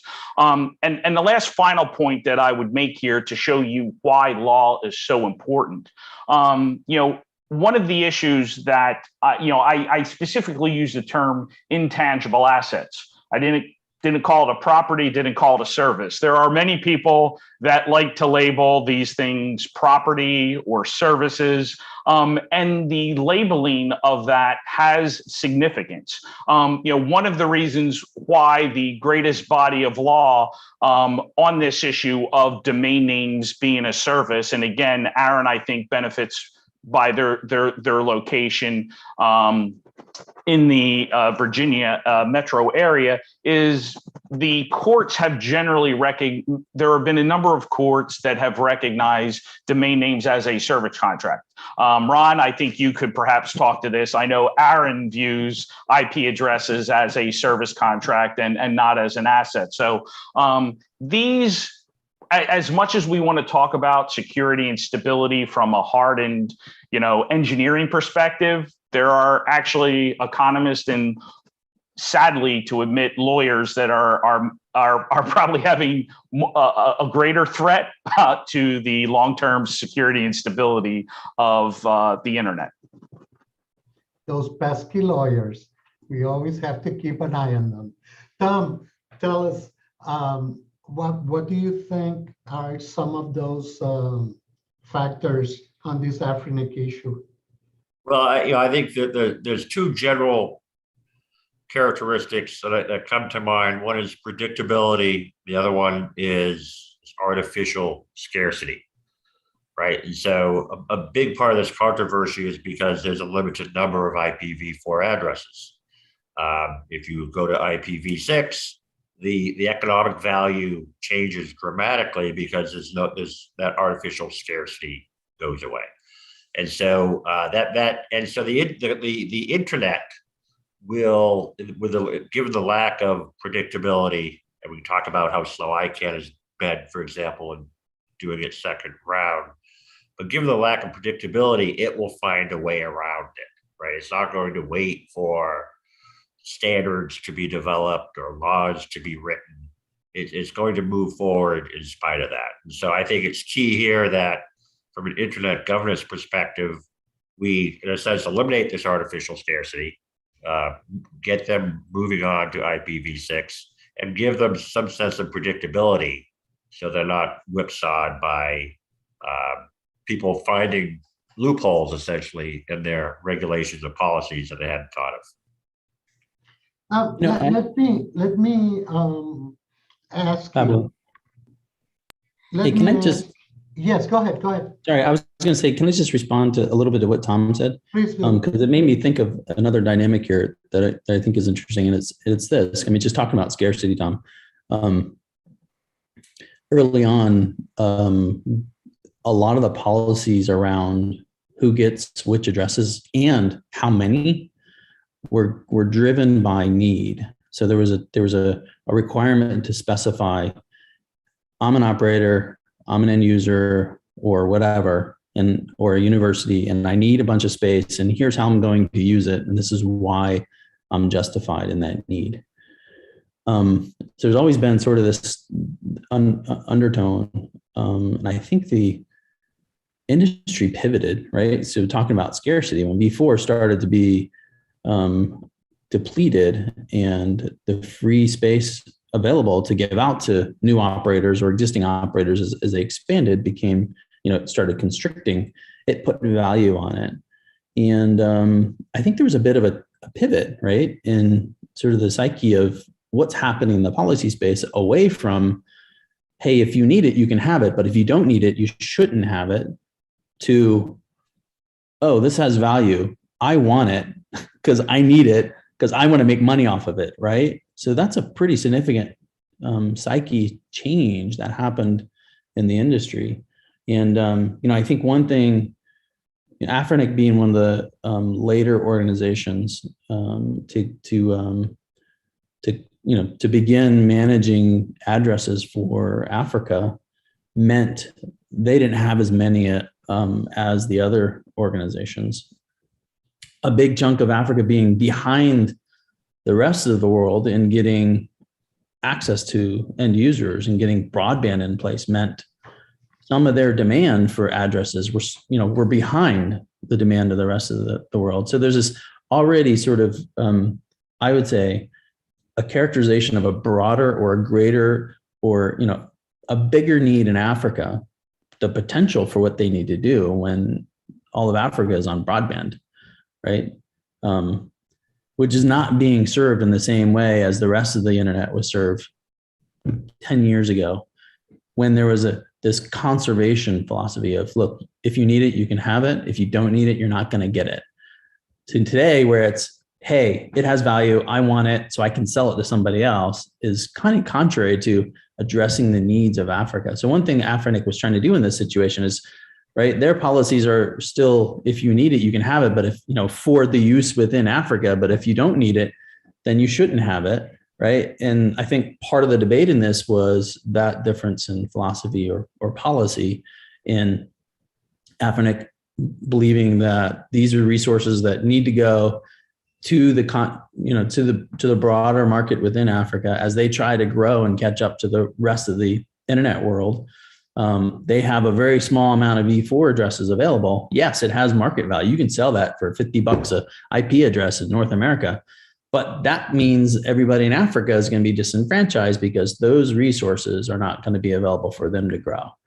So that's like another dynamic that's at play. That this whole concept of well, if you don't need it and you have it, then maybe it should be reclaimed. There's an idea. You want to get rid of the scarcity market? If somebody's trying to sell it, if they couldn't sell it because they don't need it anymore, it had to go back to the pool and it was fairly distributed, that would probably fix all those issues. But there's no interest in the industry because it's scarce, it has value. Nobody is motivated to do the right thing and give it back. Instead, they want to take it and sell it to somebody else and make a quick buck. So there's this weird dynamic at play in the market, which is very, very different than 20 years ago when initial IP, address administration and philosophy was kind of manifested. And just to add on to that, if a IP address is an asset that could be sold, why would that be treated any differently than a domain name that I acquire? I have no use for it, but I think I can sell it. There's an entire industry built up about selling domain names. Why should IP addresses be any different? This discussion serves as an excellent segue to discuss inclusion in internet governance for infrastructure organizations such as ICANN or ISOC, the regional internet registries, and it also fits well with the multi-stakeholder model. How do you see this taking place, and how does it affect in a way that it can ensure that secure and stable internet? Who would like to jump on that one? I'll take the lead on that one, Pablo. So I guess I'm going to continue my theme of economics. And I'll try to always, this will be the recurring Pelage theme throughout today's panel discussion. So what's interesting is I look at the good work that ICANN, ISOC, and the RIRs have done. And while they all have done a lot of good work, I think that there's different ways in which they have gone about doing it. I think there's some similarities and some differences. But the one thing that I think is important to look at is the money. Doing the right thing does not come cheap. It takes money. So, let's start with ICANN. So Ron, I think, you've just stepped down from the ICANN board. I think the annual budget right now was around 140 plus or minus a couple of million. My first year on the ICANN board, I believe the budget was either 4 or 8 million. And by the time I stepped down in 2006, I think it had gotten to, I believe, 16 million. So again, just stop and think.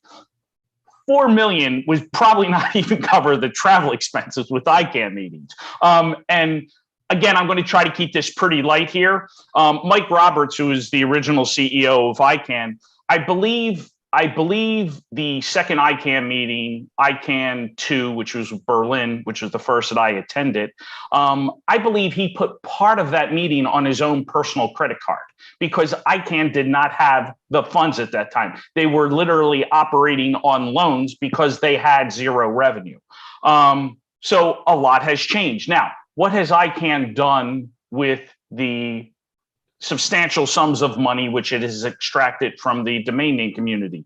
I think it has put, one of the things that I think that does not get the proper attention is the translation services. I think ICANN has really done an excellent job in translation and trying to make its work available to more people in more languages. You look at what they have done with ALAC and trying to bring people, funding different people that may not otherwise have been able to attend an ICANN meeting. So the economics of what ICANN has done with its resources, I think is interesting, and how they have, I think, been held accountable by the community in making sure that investment is done. Switching over to ISOC, I was involved with the affiliates team, Hal Lupson, Ram Mohan, and Roland LaPlante, who work with Lynn St. Amour and David Maher in putting in the bid for .org, right? And back then, ISOC's financial situation was not dire, I think, is the best way to look at it. And you look at what ISOC has done now, how they're funding the IETF, the investments that they're doing with their action plans, some of the good work that PIR has done. All of those good deeds cost money. It does not come for free. There is a limit to how much one can volunteer. So I think, as I look at this in the different business models, and Ron, maybe I could turn it over to you, because I do not know a lot about the specificities. I know at a high level how some of the RIRs work. I know they are very community driven. They start locally and then they circulate. And one trivia question here, Rana, and I'll turn it over to you. Do you know how many lines in the ICANN bylaws are actually attributed to the ASO? How many lines now? I have no idea. I mean, it's not a lot. 15. and the reason I say that is this is an example. I think, Pablo, some of the discussions with the AFRINIC is, do people need to step in? Does ICANN need to take a role? Answer to that question, in my opinion, no. The RIRs have done a very good job, I think, of handling their internal matters. I think they have a very lightweight agreement, even lighter weight than, say, CCTLDs. And I think that is, again, a proper approach. There is not a one size fits all to internet governance. And I think that would, I'll stop there and turn it over to Rod, and maybe you could expand on your experience with the RIRs. Maybe just, Michael, to kind of follow on what you were trailing off with, the intersection between the RIRs and the ASO and ICANN. You're right. There's not a lot in the bylaws. It just basically says there should be an ASO, right? So there are two main documents that govern the relationship between the RIRs and ICANN. One is ICANN operates the IANA functions. What are the IANA functions? Well, that is sort of like the top level database of which protocols belong to which numbers, right? So that kind of serves the IETF. At a high level, which blocks of addresses belong to those 5 RIRs. So I talked about earlier them being geographically dispersed. Well, the IRs collectively hire ICANN to maintain that information in what's known as the IANA database, so that it's clear, hey, these blocks belong to North America, these blocks belong to Europe, these blocks are to RIPE, these blocks belong to AFRINIC, et cetera. So there's that component. And similarly, right, ICANN runs the root. Who is responsible for .com or .name or .info or .whatever, right? They kind of run the top level database of namespace and who's authoritative for those, who's the operator, right, for each of those namespaces. But then the other direction, the RIRs collectively come together and say, hey, your bylaws describe this thing called the ASO. Like you said, Michael, it's 15 lines. We'll do that for you, right? So here's how we're going to put together a body of people and some governance around how they operate and perform. And we'll use that as a way to fulfill what's described in the ICANN bylaws as the ASO. So that's sort of the two-way interconnection between the numbering community and ICANN. Yeah, Interesting.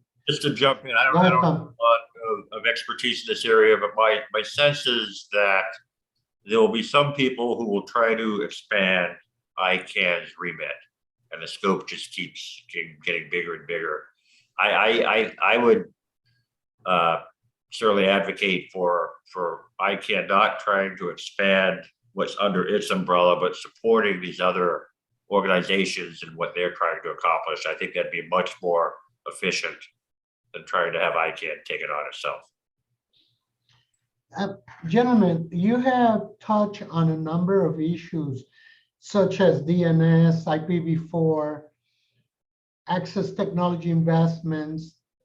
Can we briefly explore a comparison and contrast between the RIRs and ICANN, and how can these dependencies on the broadband, as we saw in the previous session, I mean, these are major issues because it affects lives.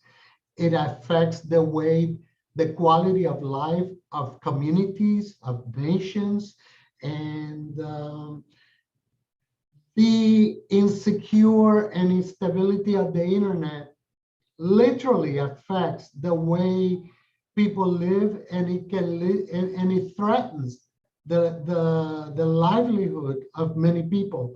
So what are these investments and this broadband access? How can ICANN and the RIRs are working on that? And what is your take on it? How do you see this improving that secure and stable internet?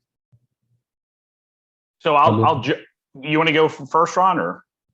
Yeah, if you don't mind, Mike, I'll I guess a couple of things that come to mind, Pablo. One, I mean, especially with respect to broadband, right? So that's kind of close to my heart, and thinking about, half the world that's still not on broadband, and how do we get there? And even here in North America, we have big areas in the region that are still on dial-up or have a mobile device. I'm sorry to interrupt you, but yeah, we saw in the previous session that there are tremendous extensions of land in the U.S.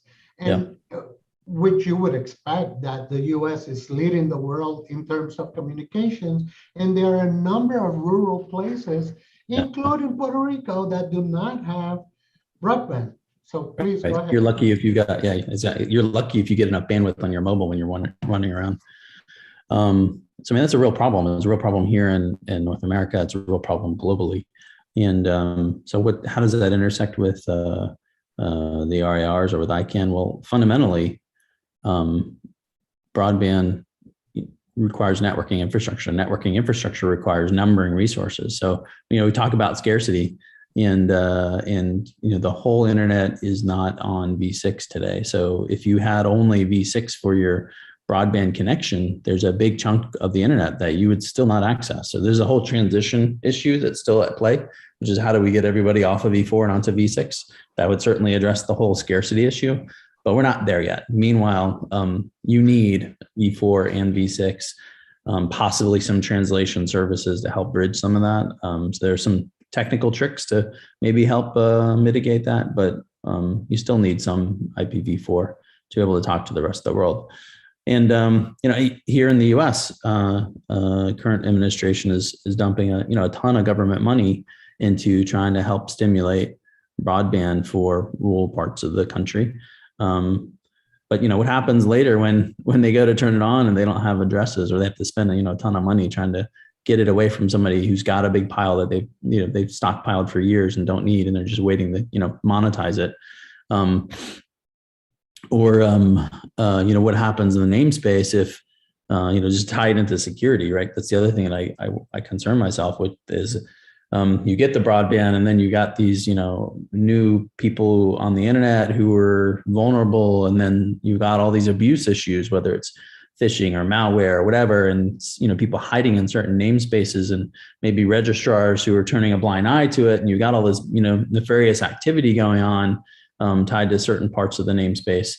So you got scarcity of E4 to get on there, and then once you're there, you got all this abusive behavior. So it just kind of makes it ripe for governments to want to step in, right? It's a challenge for us as an industry. Are we doing a good job self-regulating? Is our governance of our resources going well, or are we creating these vulnerabilities where there are the haves and have-nots for numbering resources, and then there's abuse and end users that's just kind of will invite, I think, governments to want to go, ooh, this is really broken. People are being taken advantage of. People are being abused or becoming victims of crimes, and we need to step in and fix.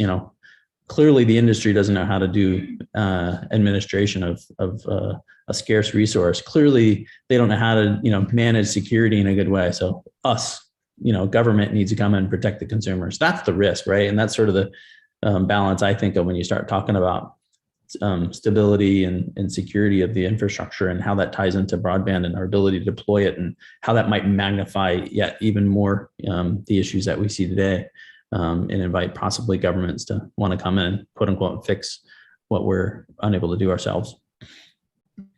Mike? Yeah, just to follow up on that, I think you're right, Ron. Part of what ICANN is about is educating what it does, and more importantly, what it doesn't do. And with regard to that infrastructure and broadband and IPS, that is where delegating, the fact that ICANN has delegated that responsibility to the RIRs, I think is appropriate. And part of ICANN's mission should be reminding the rest of the community about that delegation. And it's important, you talk about, security and stability. So here's another a late trivia question for Glenn. When did the term security and stability first appear in the ICANN bylaws? Answer, circa 2003, after 9/11. 9/11, people do not realize how transformative that was to ICANN and the broader ICANN community. That is when governments began to realize, wow, this is critical infrastructure. A significant portion of our GMP is associated with it. And those numbers, those percentages have only gone up since 2001. So I think that is, I think that's important. And to Ron's point there, when something goes wrong, right? This is where people say, I need to fix it. And for legislators that have hammers, everything that they look at is a nail, and they want to fix it with their hammer. So part of, I would say, ICANN's mission is educating people and the broader community about what it can do and what it can't do, and setting expectations.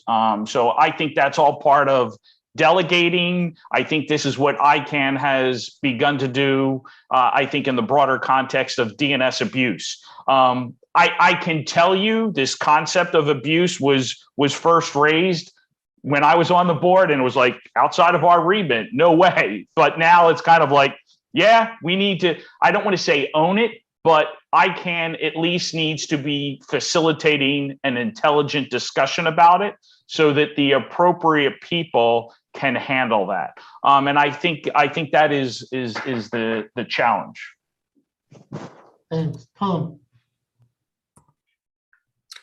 Yeah, no, I don't have much more to add to this. I like Michael's trivia question. I propose another one, which I'm not sure the answer, but I think it's the last.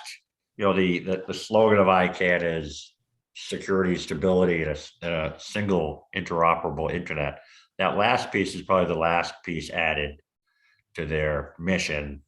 And I know we'll get more into this later, but that was in response to governments thinking about setting up their own route back in the day. And that topic has raised its head again. Thanks, Tom, because that is an excellent segue to the next question, in which I would like to know the root zone as a primary mechanism for a single shared route and preventing namespace collision. How does the evolution of DNS impact the fundamental principle of a single shared namespace?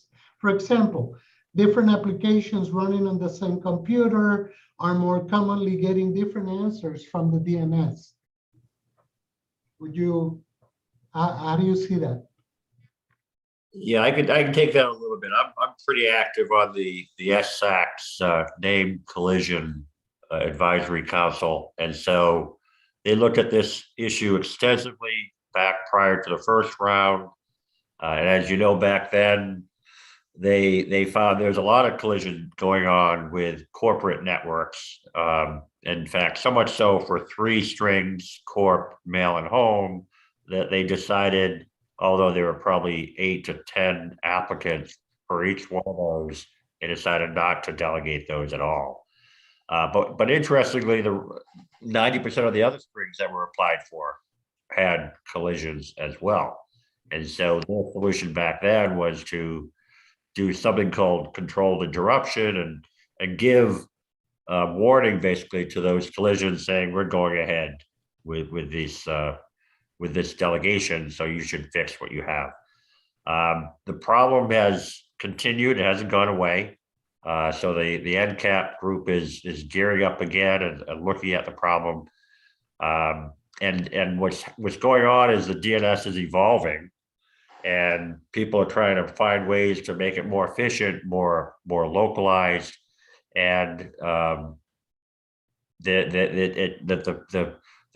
preconceived notions of everything you can measure at the root tells you what's going on is no longer true, because it's now getting even more distributed than it was before. Ron, would you care to Yeah, chime I was in? going to say, one thing that I think creates confusion, if you take us technologists and stick us aside, because we probably understand the difference in alternate namespaces, but for like an end user who may be sitting, who's not in this industry, they're in a completely different sector, who's sitting here on their laptop or their computer or their phone or whatever, if there's a namespace that looks like a domain name, you know, thing.object.word, right? So it's a bunch of letters, maybe recognizable names or objects separated by periods. A lot of people go, oh, that's a domain name. I can just stick it in my browser and I'll go to the website because DNS will tell me how to get there. But if that same structure, that sort of namespace structure is used with other protocols, and I'm kind of walking up to the idea of, hey, if you look in some of the blockchain technology, that kind of nomenclature can be found, but it's not DNS, right? And somebody outside of the space, somebody who's not a practitioner might go, oh, that must be a DNS name. So if I've got,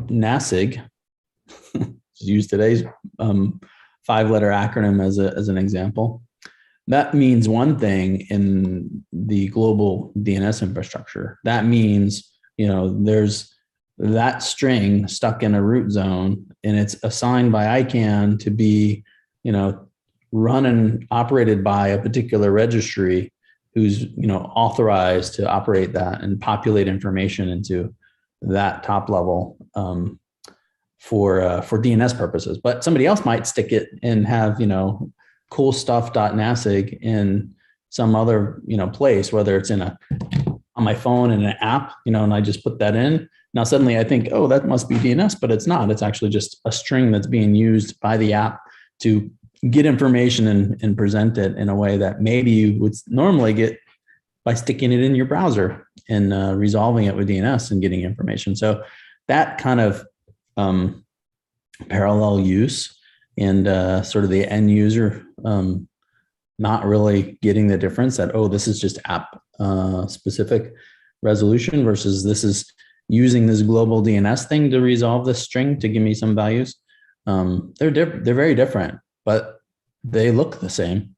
They can create a lot of confusion. And this is like, Tom, you talked about some of the classic ones that kind of came out of companies' IT best practices of, let's use, .corp or .home as examples locally and have all kinds of local values to it and create your own, information about it, but not leak it out to the rest of the global internet, right? I think we have that same type of collision coming with strings that look like DNS but are not, but being used in apps or other technologies. So that's kind of an interesting topic. Thanks, Ron.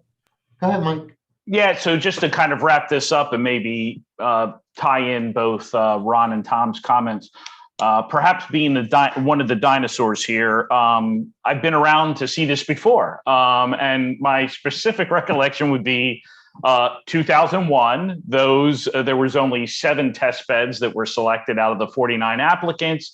And Idea Labs decided to come in with a plugin that would allow for, an alternate expanded namespace.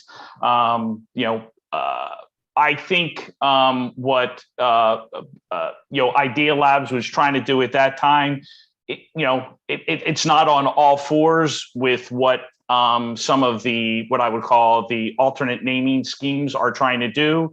Some of them are also perhaps more well financed. But I think one of the things I would point to instead of an either or, I was actually involved in a presentation in ICANN 60 in Abu Dhabi. It was a joint meeting of the ICANN board and the technical experts group. And in this session, it was myself, Pindar Wong, one of the original ICANN board members, and someone from the Ethereum Foundation. And the paper I wrote for that talked about evolution or revolution, right?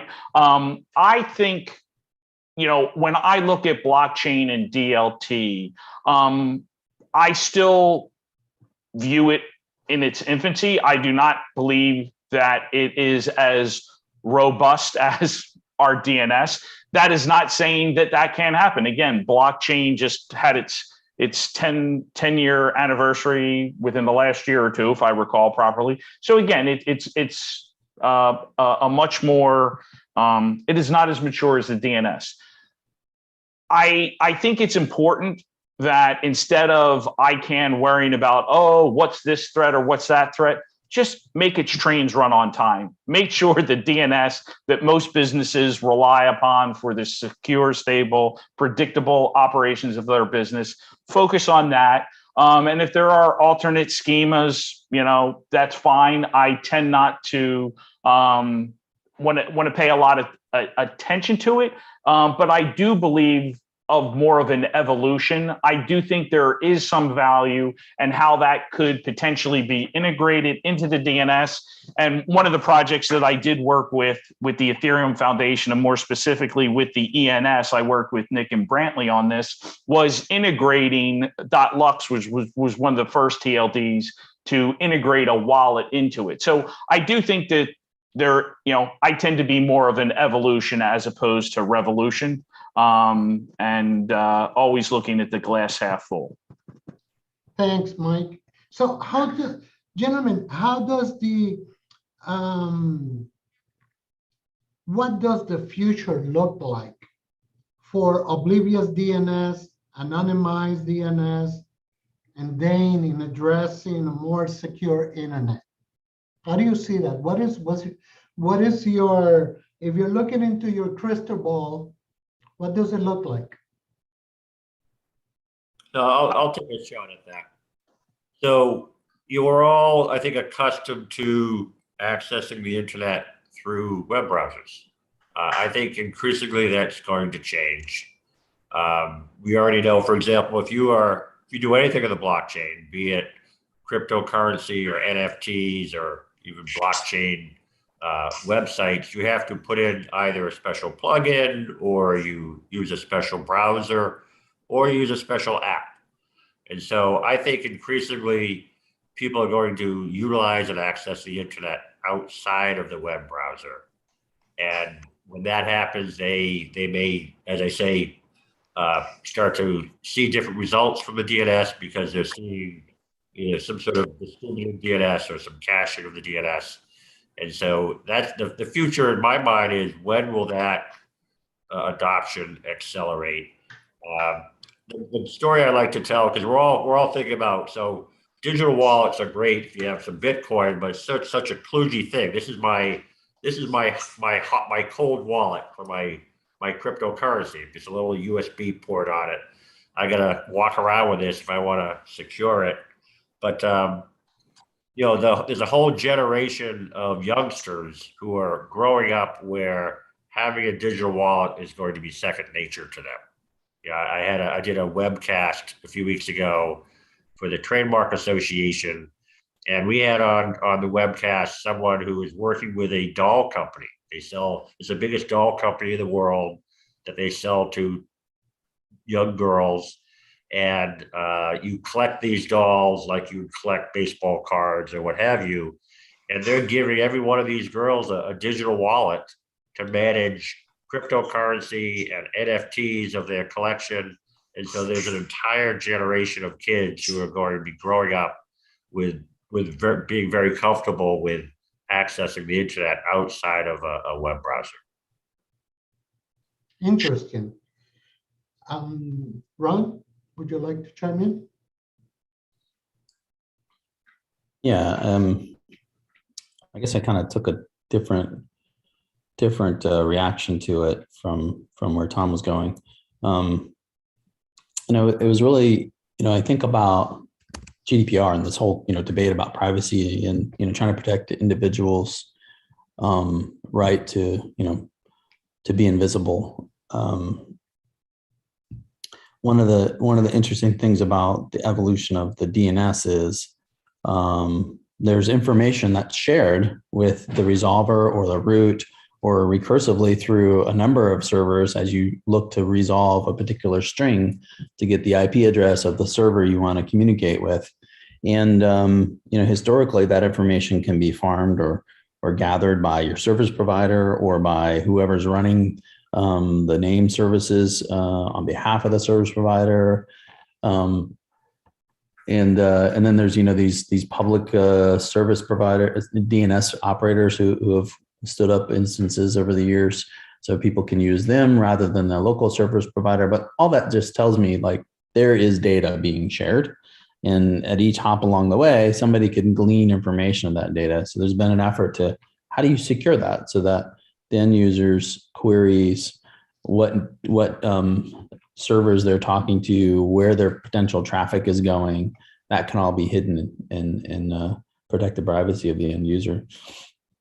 So thus the birth of DOE, DNS over HTTP, HTTPS specifically, or oblivious DNS or other mechanisms where you're putting in a layer in between, sort of a proxy or a server that provides a hop to kind of hide your privacy information and act on your behalf so that the broader public, as your queries go out to try to resolve a particular string, that information gets hidden so they don't know who the originator is and where your final destination of information your query is inquiring about.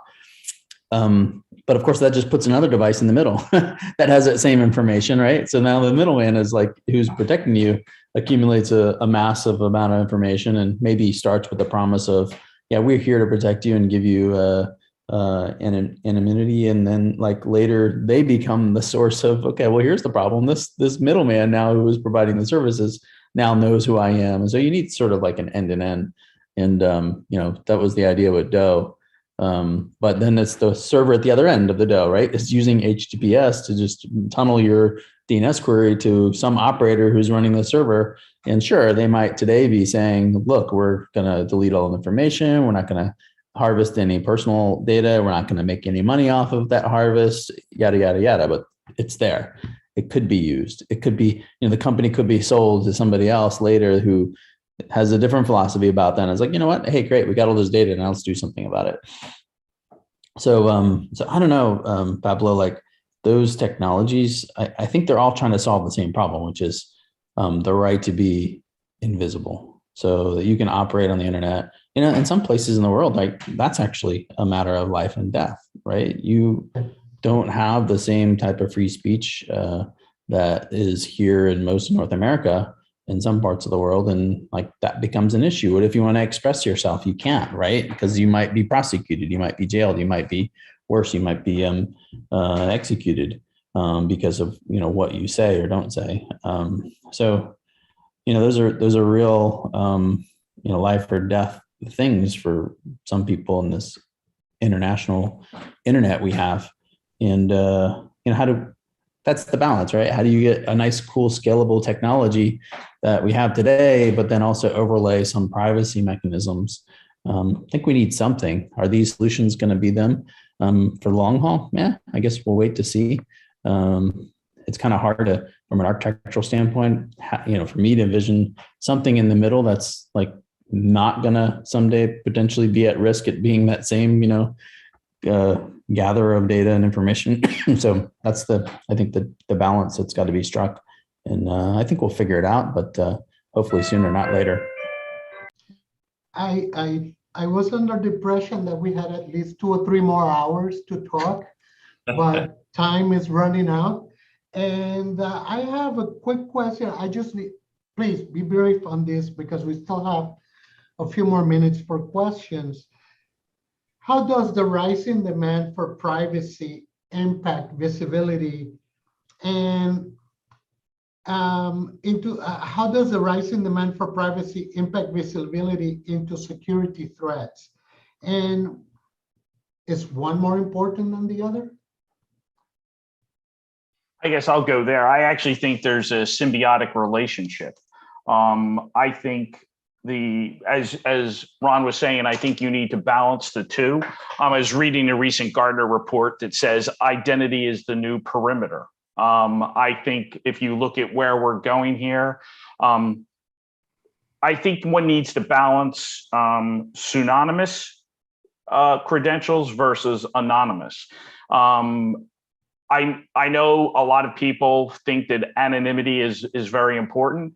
But to me, anonymity is equated to non-accountability. And if you have anonymity with non-accountability, governments are going to interfere. So the question is, how can we come up with pseudonymized credentials, which enhances privacy, but have some type of, as you say, who is going to be that individual in the middle that will run that black box to determine when that disclosure will happen, recognizing that that disclosure could put certain people or end users' lives at risk. And Ron, just on this, Adobe is working on a project with Microsoft. It's called C2PA, I believe. And it's talking about how copyright creators can retain provenance over their creation, yet at the same time protect their privacy, recognizing that a growing number of reporters in the field that are documenting photojournalists are doing it with their phones, right? Are doing it with their phones, and how can they protect their copyrighted material while at the same time protecting their privacy and their life? So that to me, I think, is the interesting challenge. It's not an either or. I think it is that coexistence of identity and privacy. And it's a tough nut to crack, but I believe that's really the important challenge for us as a community to handle.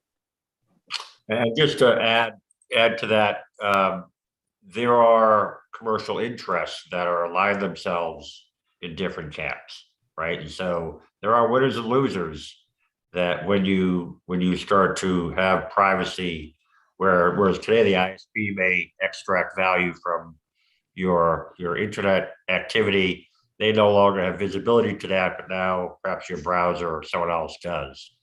And so I would not discount the fact that the champions of privacy, for example, could be commercial interests who feel like they have a way to extract economic value from that activity. to the detriment of some other commercial interests. Thanks, Tom. Ron? I got a little distracted, Michael, with your reference to the C2PA. So I helped start a startup a couple of years ago called Certified True, doing sort of like the same, trying to solve the same problem, having using blockchain technology to have signatures on, in particular for dealing with real estate, legal and insurance proceedings, like, providence around, here's some photographic evidence for whether there's a dispute on real estate issues or something, right? That you can hold up in the court of law that says, yeah, this is, because you can doctor, you can modify, you can change things. Sorry. Sorry about that. It happens every time, right? So, so needing to be able to protect the providence and assure that has not been changed or modified, so that it holds up in the court of law.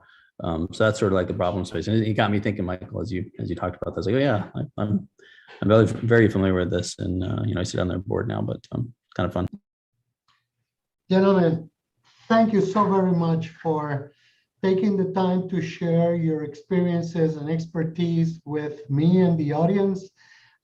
This has been a most fruitful session. I'm so looking forward to seeing you soon face to face and sharing some mojitos in Puerto Rico. So maybe next time. ICANN 73, unfortunately, is going back to virtual. So, but in the meantime, we are going to open up this session for questions. So, Jonathan, do we have more time, or do I have one more hour, or do we open up for questions? I think a good place to start would be to take some questions. I don't see hands up or questions in the Q&A pod yet. So let's give people an opportunity to raise their hands if they have questions. We have 10 more minutes in the session. I'd like, on behalf of NASIG, to thank all of you for your participation, Ron and Tom and Michael and Pablo, with your great moderation of the session. It's obviously a huge topic that could take an entire conference unto itself, and does regularly around the world. So it's a complicated topic for sure. Are there any questions? Glenn, did you catch any questions in the chat that I may have missed? I'm not sure that I saw. I tried to keep an eye out for them, but I didn't see any. Sally has a question, and I think she's a panelist, so she can just turn on her microphone and ask her a question. Go ahead, Sally. Yes, I was wondering if someone could speak to something that I've noticed seems to be a problem, and that is when we set up our legislative processes in Canada and in the States, was this done with the legislation of intangible assets in mind? So this is where I think I'm noticing, for example, in the Senate proceedings, that what happened in the States a while back with Facebook, and in Canada with Netflix, is the politicians grappling with how do you apply your legislative practices, which were, devised in the 1700s, to today's situation with the internet, which is largely unseen and intangible. That, I think, is where a lot of the problems are actually starting. So if somebody is thinking about that, or, if has an answer to that or discussion, I'd appreciate hearing it. I guess, Sally, I don't know if I necessarily have a comprehensive answer. I could give you a couple of data points where you may want to dig a little deeper.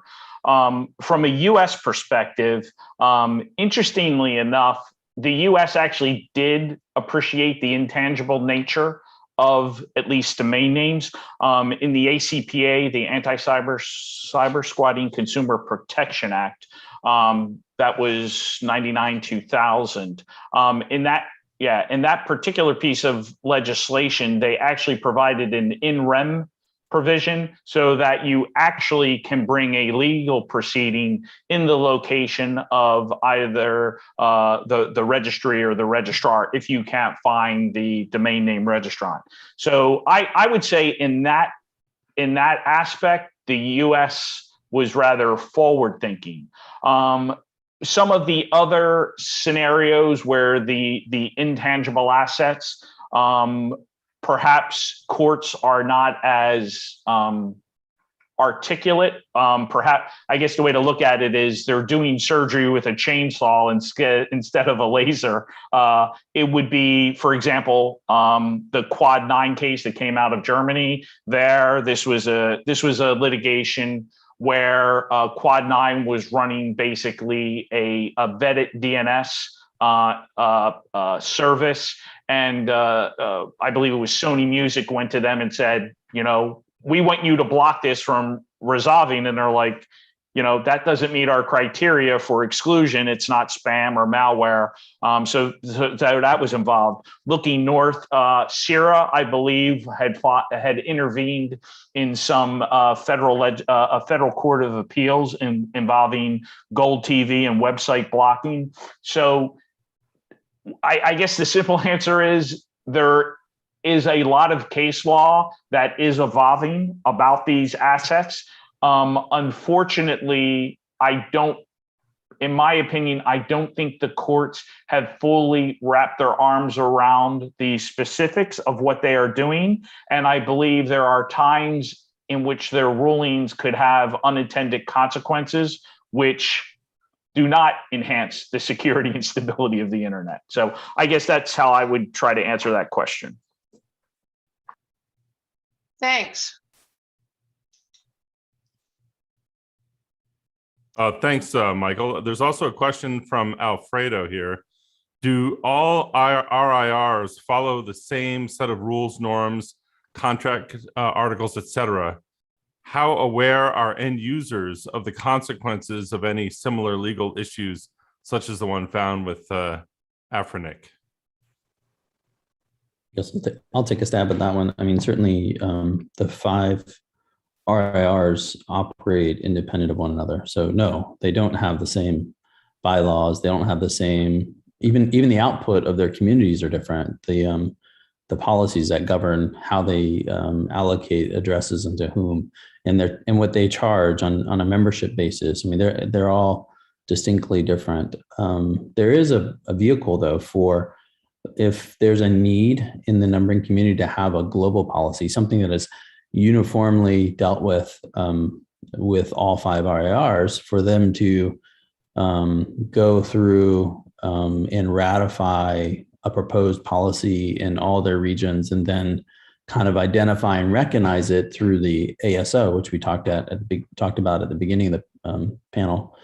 They can use the ASO to validate, look, here's a policy, it's the same everywhere. We can acknowledge this is a global policy, and then kind of appeal to the ICANN board to ask them to validate, hey, we believe this is a global policy and it's been followed the same way everywhere, being implemented the same way. Can you just, make sure this is really just an accountability piece? So there's an accountability component from the ASO back to the ICANN board to say, if you don't think we actually followed the right process and this is in fact not a global policy, please let us know. But otherwise, it defaults to being a global policy. So that's probably the only time that you get uniformity across all the RIRs. That said, there are multinational operators who participate in all the different regions, and they will bring forward something that's important to them in the different registries. So you'll see things that are very similar, but they might be implemented a little bit differently or worded slightly differently, and how that's paid for, or what the membership looks like for those resources in the different registries. That's all different as well. So there's definitely differences region by region. End users, I think that was the second half of the question. Do end users know? No, generally no. That's right. I mean, Yep. I don't know. End users generally don't get involved in numbering resource policy. It's often driven by big operators. A lot of enterprises, the larger ones will depend on their upstreams to give them addresses, or their cloud provider to give them addresses. Or, if they're really involved, they'll stand up and participate, but the end users are generally not involved directly. They depend on providers, broadband providers, ideally, who are, getting the resources to build the infrastructure to give them access. I think the Afrinic problem is what led Alfredo to bring end users into the question where they otherwise wouldn't. And is there any greater awareness that would be beneficial for end users, given those kinds of situations can happen?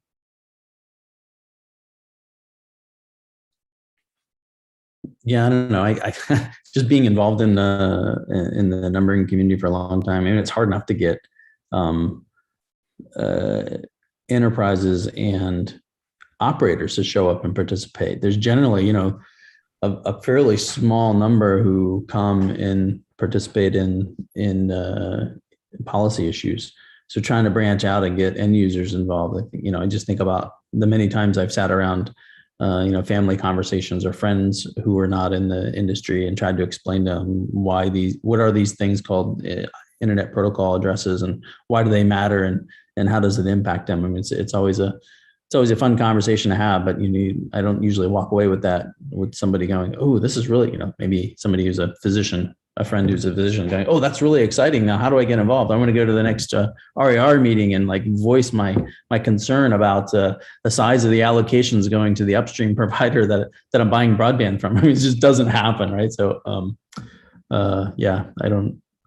I'm not sure. I'm not sure how that bridge would work, or how it would be interesting, or how end users would, kind of get all excited about that. How do you survive at cocktail parties, Ron? I mean, it's got to be tough with that that body of work that you have to bring to bear on those conversations. I want to thank the panel again. We're going to move on. Obviously, this conversation's just another drop in the bucket of these discussions, but we've reached the end of our time, and we're going to move on to the fun part of our session, where we have a little quiz. And so if you look here on the slide, well, this is not the right thing to share. Can you share your Kahoot screen so that we can show the, you're going to go to kahoot.it and then type in a number. It was pasted in the chat, which we can do again, but it'll hopefully be up on the screen soon enough. But if you go to Kahoot, KAHOOT.IT, and then enter the passcode code 8702204, that's how you can join in the quiz. And you can do that from your mobile device, or from your desktop, or really from any browser that you have access to. So there you go. You can see that it says up here at the top, join at kahoot.it, and then there's the game pin, 8702204. So we'll give you all a chance to join in, and then we'll get the quiz started in just a couple of minutes.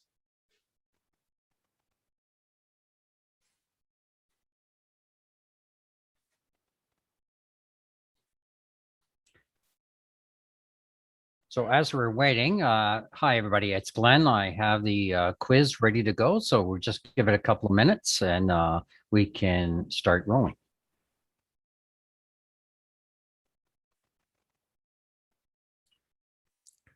Okay, so anybody who has used just your initials or synonyms, you'll have to get back to us. upon completion so that we can make sure we get your prizes. I just want to mention that the prizes are courtesy of .PR. Dr. Pablo Rodriguez was courteous enough to provide the contest prizes from yesterday and today. So I'll turn it over to Jonathan. So let me know when we can start. Thanks, Glenn. Glenn will be playing the role of Vanna White here on the during the quiz show and making the different questions appear. I'll be reading them out to you.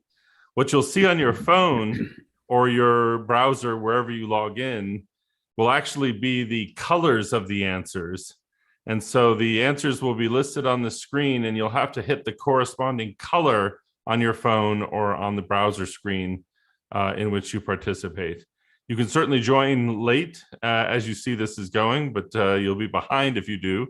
But if you're feeling particularly confident, feel free to join in the quiz late and start in the middle. It seems this whole effort is a little bit like waiting for popcorn to pop. You want to, let it keep going while the pops are happening quickly, and then pull it off the fire when they slow down. It seems as though they've slowed down a little bit, Glenn. So I'd be inclined to go ahead and start the quiz. Okay, thank you so much. Okay, here we go. So the first question is going to be a practice question, just so that you can get used to it. How many Native American tribes are federally recognized by the U.S. government? So you can see with each of these answers, there is a color associated with it. So red is 574, blue is extinct, yellow is 50, and green is none. So on your phone or in your browser, just click the corresponding color to what you believe answers the question. And then Glenn sometimes plays music while we wait for the timer to...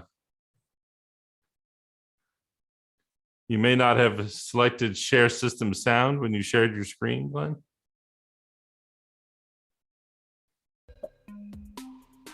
There we go. All right, we're counting down here. 4, 3, 2, 1. And we see that it's 574. So that is how the quiz will take. Oh, I guess that wasn't a practice question. We dove right into it, Glenn, this time.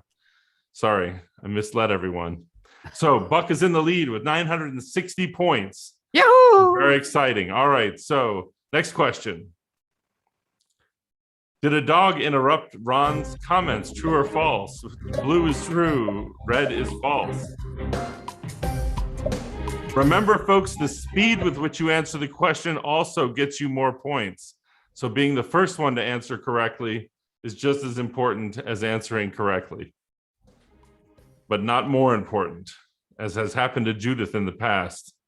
Sometimes people answer too quickly and end up getting the wrong answer. So the question is true. As Ron said, it always happens to everyone. I don't know if that's true. Now, hey, now Rockney has taken the lead with 1,903 points, putting Buck at the number 2 slot at 1,850. Let's go on to the next question, Glenn.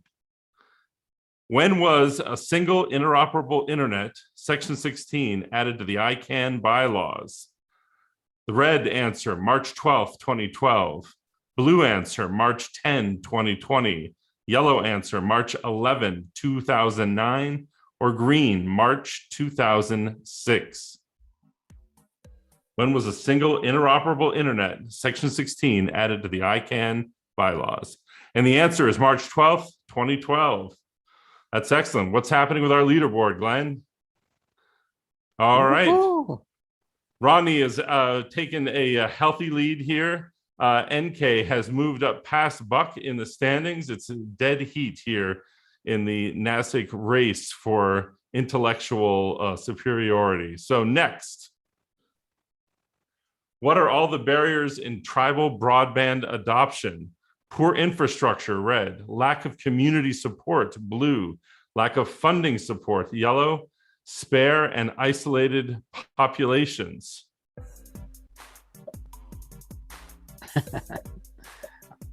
Glenn, is this one where people can answer more than one? I believe so. All right, yes. I Choose all that apply here.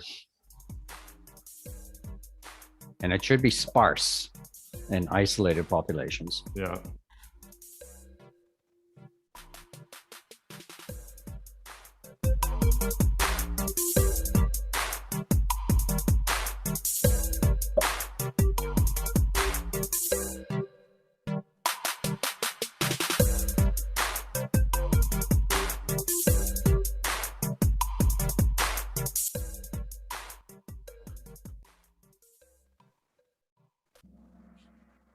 And here are the primary barriers to tribal broadband adoption: poor infrastructure, lack of funding support, and sparse and isolated populations. Of course, lack of community support is a little bit of a trick answer, because we did learn that one of the most difficult things about promoting community broadband was the community and not the broadband part. So getting people organized and to coordinate to bring something about can sometimes be one of the biggest challenges. NK has a streak with 4 correct answers in a row. NK, you're doing great. We look forward to figuring out who you are. All right, next question. What is DNS abuse? Oh my Lord. Direct numbering system, domain number system, domains neglected sadly, or domains nobody secured?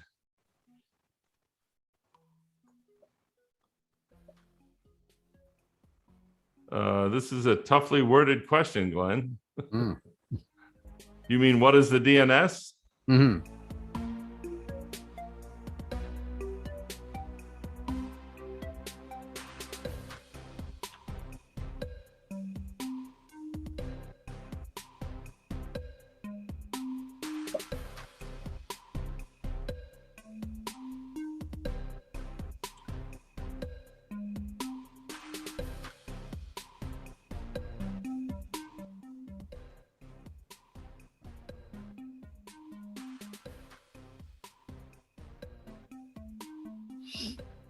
All right.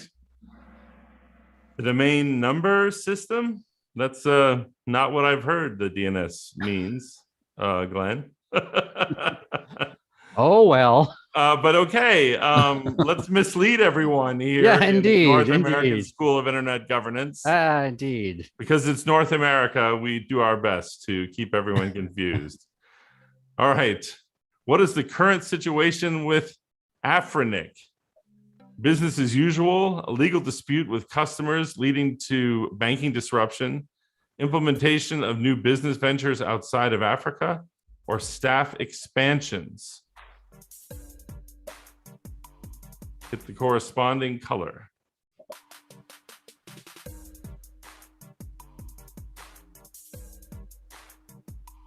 Nandita, you are NK. Excellent. You're doing great.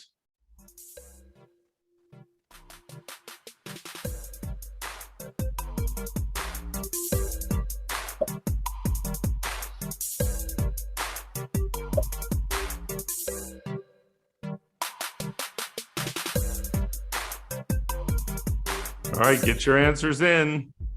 5 seconds remaining.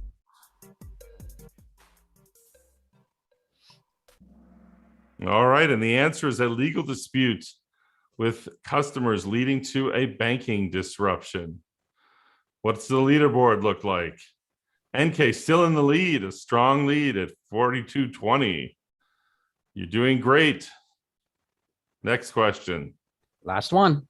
What is DOH or DO? Distance over history, domains offered home, dial over HTTP, or DNS over HTTPS. It's also what Homer Simpson says and was recently added as a word in the dictionary, making my parents, the linguistics professors, turn over in their graves. DOH.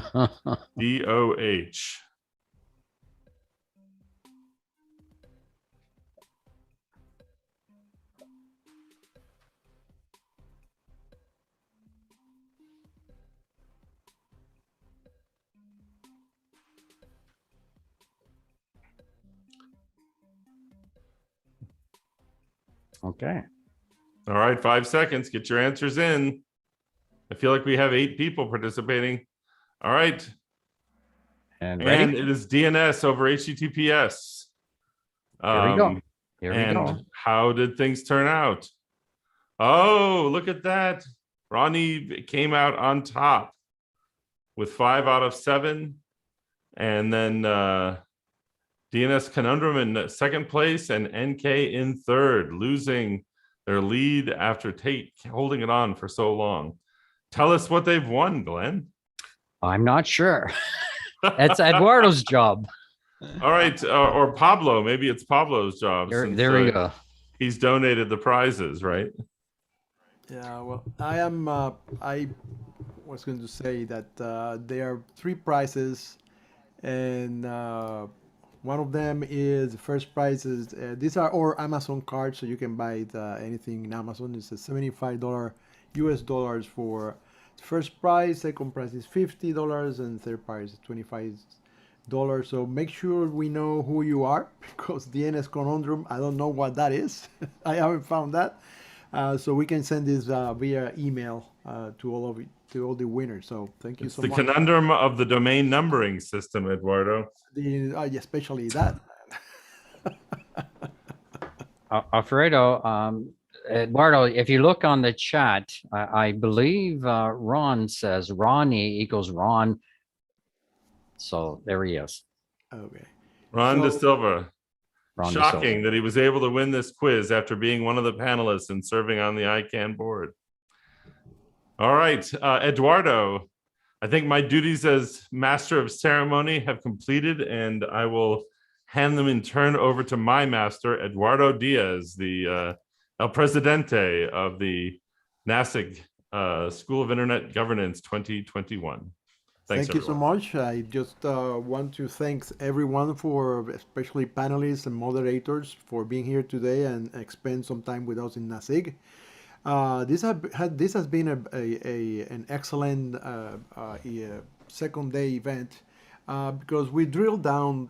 Again, we went and saw specific challenges from a specific community, like a tribal community in North America, and I think it was eye-opening. Sometimes, we are accustomed to live in places where you see people, and then you see suddenly people that live very, very remotely, and I can see how difficult it will be for them to get connected to the internet and how expensive. But these are real things that people have to have challenges. They have to connect to the internet, and is the purpose of all of us to help to have everybody connected to the internet. And then we got into the instability and the security and stability of the internet, and it was a very interesting information about things that happen in the internet. I know for some of you that are not that familiar with ICANN, we use a lot of abbreviations, so sorry about that, but I guess you can get the gist of the things, some of the things that can cause instability in the internet and security. But I'm going to allow Alfredo Calderon, which is around here. He will try to wrap up the whole thing in since he was getting notes on some of the things.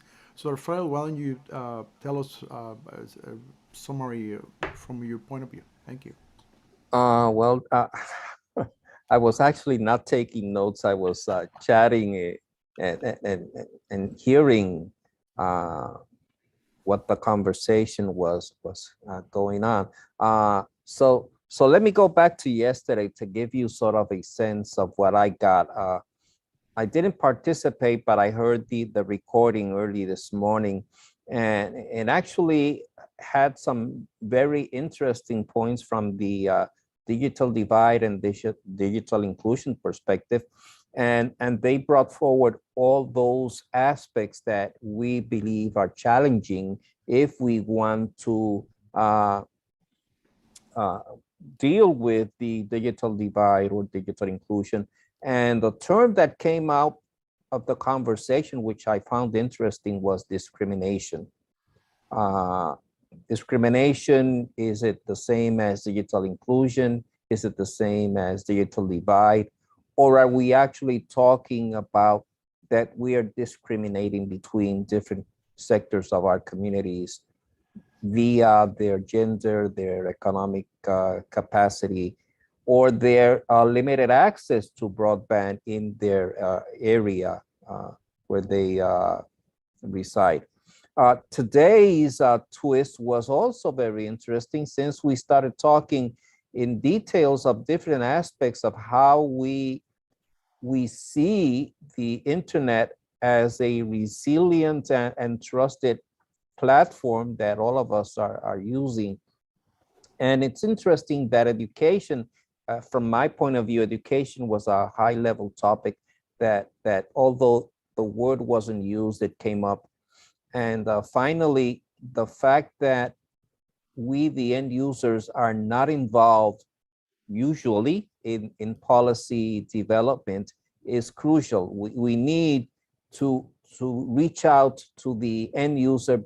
Although they're not technical, they should be aware of the consequences of having an internet presence, of using broadband, and how they can speak or talk to the internet service provider to get what they need, especially when we're talking about IPv6 and IPv4, which Ron and the others have stated that is an issue, because IPv4 is scarce and IPv6 is the future, since there's all these Internet of Things or these devices that need to be connected, and how they communicate between the two IP versions.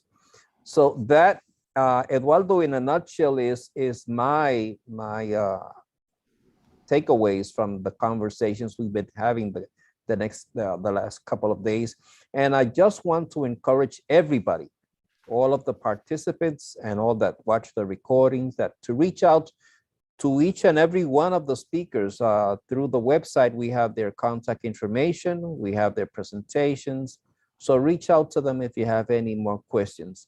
And as another point, I would like to invite everybody that is interested in deep diving into some of the aspects or the issues discussed in the last couple of days to look out for the Virtual School of Internet Governance, which is a platform online, completely free, that offers an opportunity for each and every one of you to learn a little bit more about internet governance and how broadband and the internet and the different actors in the internet ecosystem share the burden of establishing policies and regulations and norms. So thank you, Eduardo, and back to you. Thank you so much, and I want to thank again everyone that took the time to participate and contribute on this event. We will have a NASIG in 2022. We haven't decided what time.